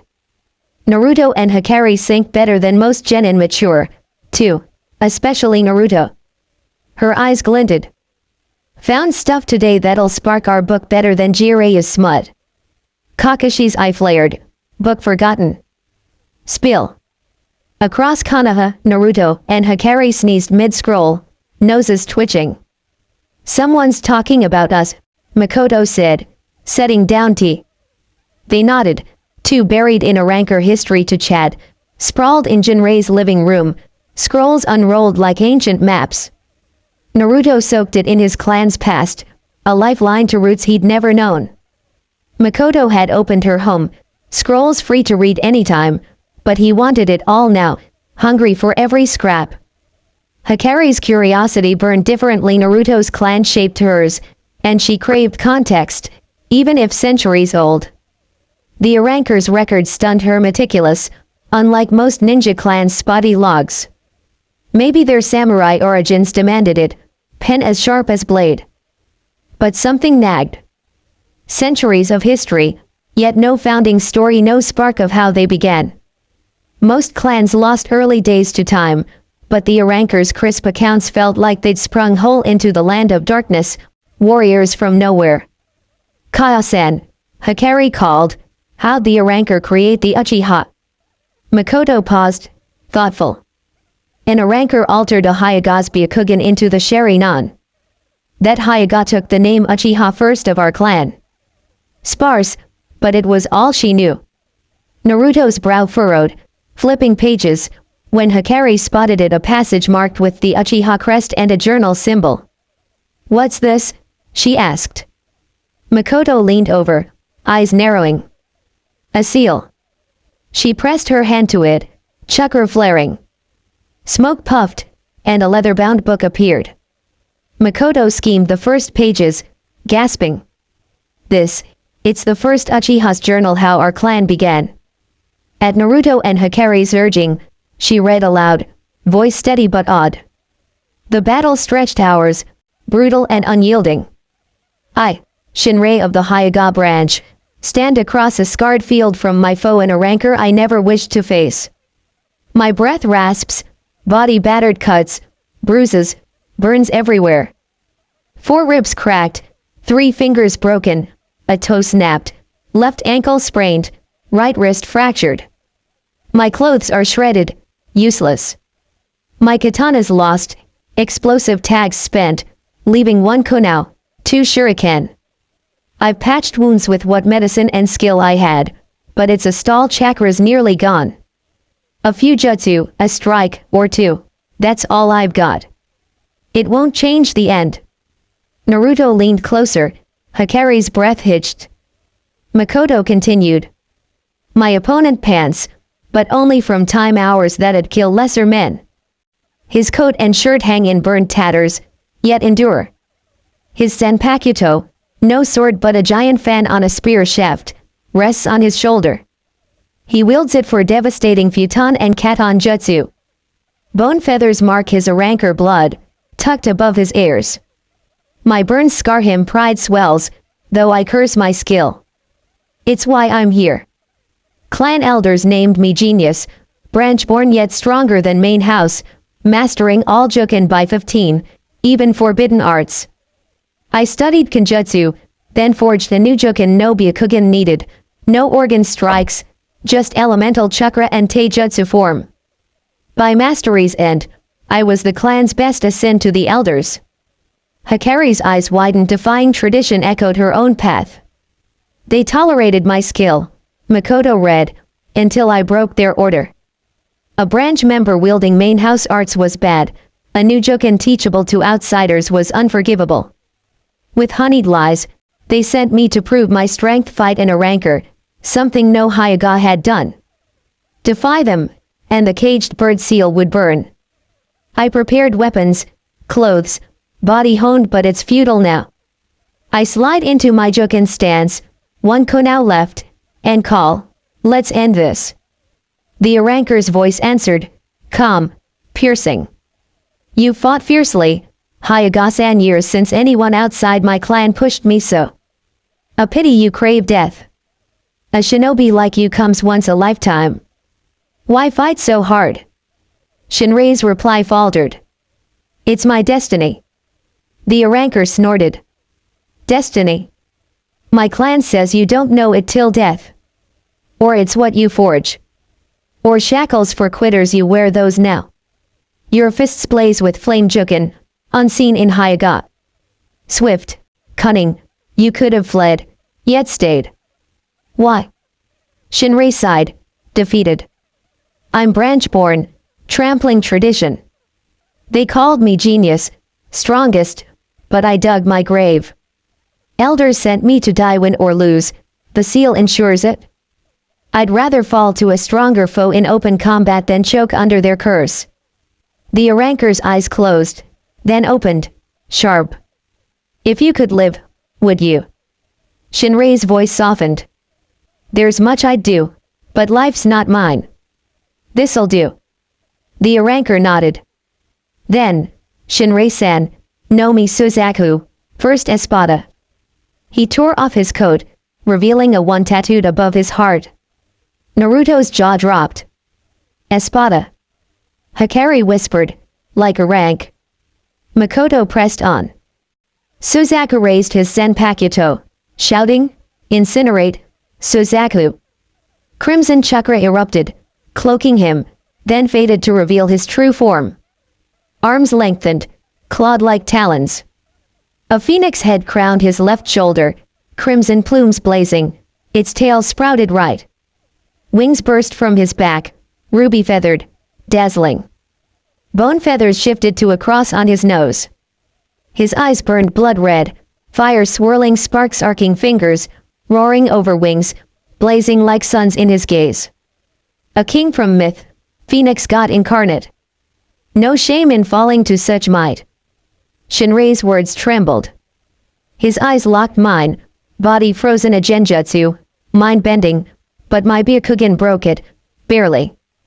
Makoto paused, the journal heavy with fate's weight, Naruto and Hikari hanging on every word. In Shinrei's living room, Makoto's voice wove Shinrei's tale, the journal's words heavy with fate. Naruto and Hikari leaned in, tea forgotten, as the first Uchiha story unfolded. Suzaku's wings flared, Makoto read, propelling him at blinding speed, flames trailing, devouring the earth. I braced, knowing my chance was a heartbeat thin. Time slowed, or maybe his power warped my mind, flashing my life before me. Death's truth, they say. My body froze, will crumbling as he closed in. His claw pressed my caged bird seal, right between my eyes. Pain exploded, world-shattering, soul-searing. Naruto's breath caught, Hikari's fingers tightening. Makoto continued. I woke, groggy, to a fire's crackle, boar roasting, its scent rich. Bandages wrapped my wounds new, clean. Across the flames sat Suzaku, Arrancar, and foe, tending meat, drying strips for later. Silence choked us, heavy, until he spoke. Sorry for the pain, dying's always rough, body or spirit. I rasped, death? I ask for it, to spare the elder's wrath. Fury rose. You say dying's painful, but I live facing worse than your claws. Suzaku skewered mushrooms and potatoes, roasting them, calm. I didn't say you're dead. Hyaga Shinrei died. I shouted, I am Hyaga Shinrei. He nodded to a pond. Drink, you're parched. Thirst clawed me, so I knelt at the water, gulping. My reflection stopped me cold, no milky Byakugan, but coal black eyes, like Suzaku's unreleased. My forehead bare, no seal. I'm no genjutsu fool, no illusion hid here. Suzaku. I called, his shadow looming in the water. What happened? Hikari's eyes widened, Naruto's jaw tight. He answered, Makoto read, Hyaga Shinrei died. I altered your Byakugan. How can you be Hyaga without it? With it, I erased the caged bird seal marking you branch. I stammered, my eyes. Losing a dojutsu sight is blindness itself. He said, see for yourself. I poured chakra to my eyes, familiar paths, but changed. My irises flared blood red, 3 tomo spinning, linked by a thin curve, like a pinwheel. Suzaku mused, noting their echo of his released form. Shinrei's awe poured through. I stared, free, no seal, no Hyaga rules. Suzaku unshackled me, gave me a dojutsu unbound by tradition. But freedom brought questions, no clan, no coin, no allies unless I risked Hunternin. What now? Suzaku called, supper's ready. Rest, then we move my clan's settlements half a day off. He paused. What's your name? No longer Hyaga. I froze. A lone name fit wanderers, not me. His Senpakuto, a fan, not a sword, drew my gaze. A fan cools or destroys, comfort or death, unlike a blade's single purpose. Like a shinobi could be, with will. Uchiha, I said. Uchiha Shinrei. Suzaku's brow lifted, but he passed me meat and potato, saying, very well, Uchiha Shinrei. Makoto closed the journal, hours gone. Naruto's heart raced. This was his clan, fierce and principled, forging bonds beyond blood. Hikari saw her roots, born of defiance and mercy. Makoto smiled, bittersweet. Without this, we Uchiha might not exist. Naruto nodded, puzzling. The Sandaime hinted his Senpakuto's name was key to its power, but no scroll explained how to learn it. Where's Sasuke? Makoto wondered aloud, glancing at the darkening windows. As if summoned, Sasuke trudged in, sweat-soaked from extra training post-test. His dark eyes flicked over Naruto, Hikari, and the scrolls, narrowing at the cozy scene. "HN," he grunted. Makoto rose, warm. "Welcome home, Sasuke. Test go okay?" He shrugged. "Passed." Hikari beamed. "Kaya-san and I were helping Naruto-kun learn about his clan." Sasuke's gaze sharpened at Naruto-kun, a flicker. Makoto caught her kunoichi instincts keen despite retirement. "We found a journal by the first Uchiha," Hikari added, oblivious. Sasuke's interest piqued. History trumped his grudge. "First Uchiha." He stepped closer, eyeing the book, a perfect excuse to watch Naruto, still stinging from yesterday's kiss. Makoto handed him tea, hiding a knowing look. Her son's pride was a storm brewing. Far beyond Konoha, in a realm of bone-white sand under a starless sky, a full moon cast cold light. Dead trees and bleached rocks dotted the endless desert, seen through eyes both present and not. Madara, cloaked as Tobi, wielded his eternal Mangekyo Sharingan, peering into the hollow realm, a place his spirit could roam, though only aid brought his body. Before him coiled acid wire, red scales glinting, chest hole stark. The hollow bowed, reporting Naruto's summon and test. Madara chuckled, mask tilting. "Summoning your level already?" The Kyuubi's boost, no doubt, else his chakra'd be too green. His voice darkened. His soul's darkness anything odd. Acid wire's yellow eyes gleamed. Deeper than most, but balanced, restoring itself. If he holds a great one, though, dangers lurk greater within than without. Madara nodded. "Indeed. Watch him, you, and the others. I'll step in if needed, but my plans can't rush, too much at stake." Acid wire hissed assent, slithering off. Madara faded, waking from his trance in Tobi's guise. Contingencies needed planning. Naruto was a key egg, but baskets break. The Shiki Fujin seal Minato placed was known, but others. He needed those secrets. Jiraiya, honey-loving sage, was a mark. Sweet words drew flies, and Madara knew just the bait. "Yo, what if anime fam, what's the deal? Will Sasuke's grudge spark trouble? How'll Naruto unlock his Senpakuto's name? And what's Madara cooking with Jiraiya?" Drop your theories in the comments, smash that like button, and subscribe for more What If Ninja Heat. Share with your squad, and we'll catch you next time. Stay legendary.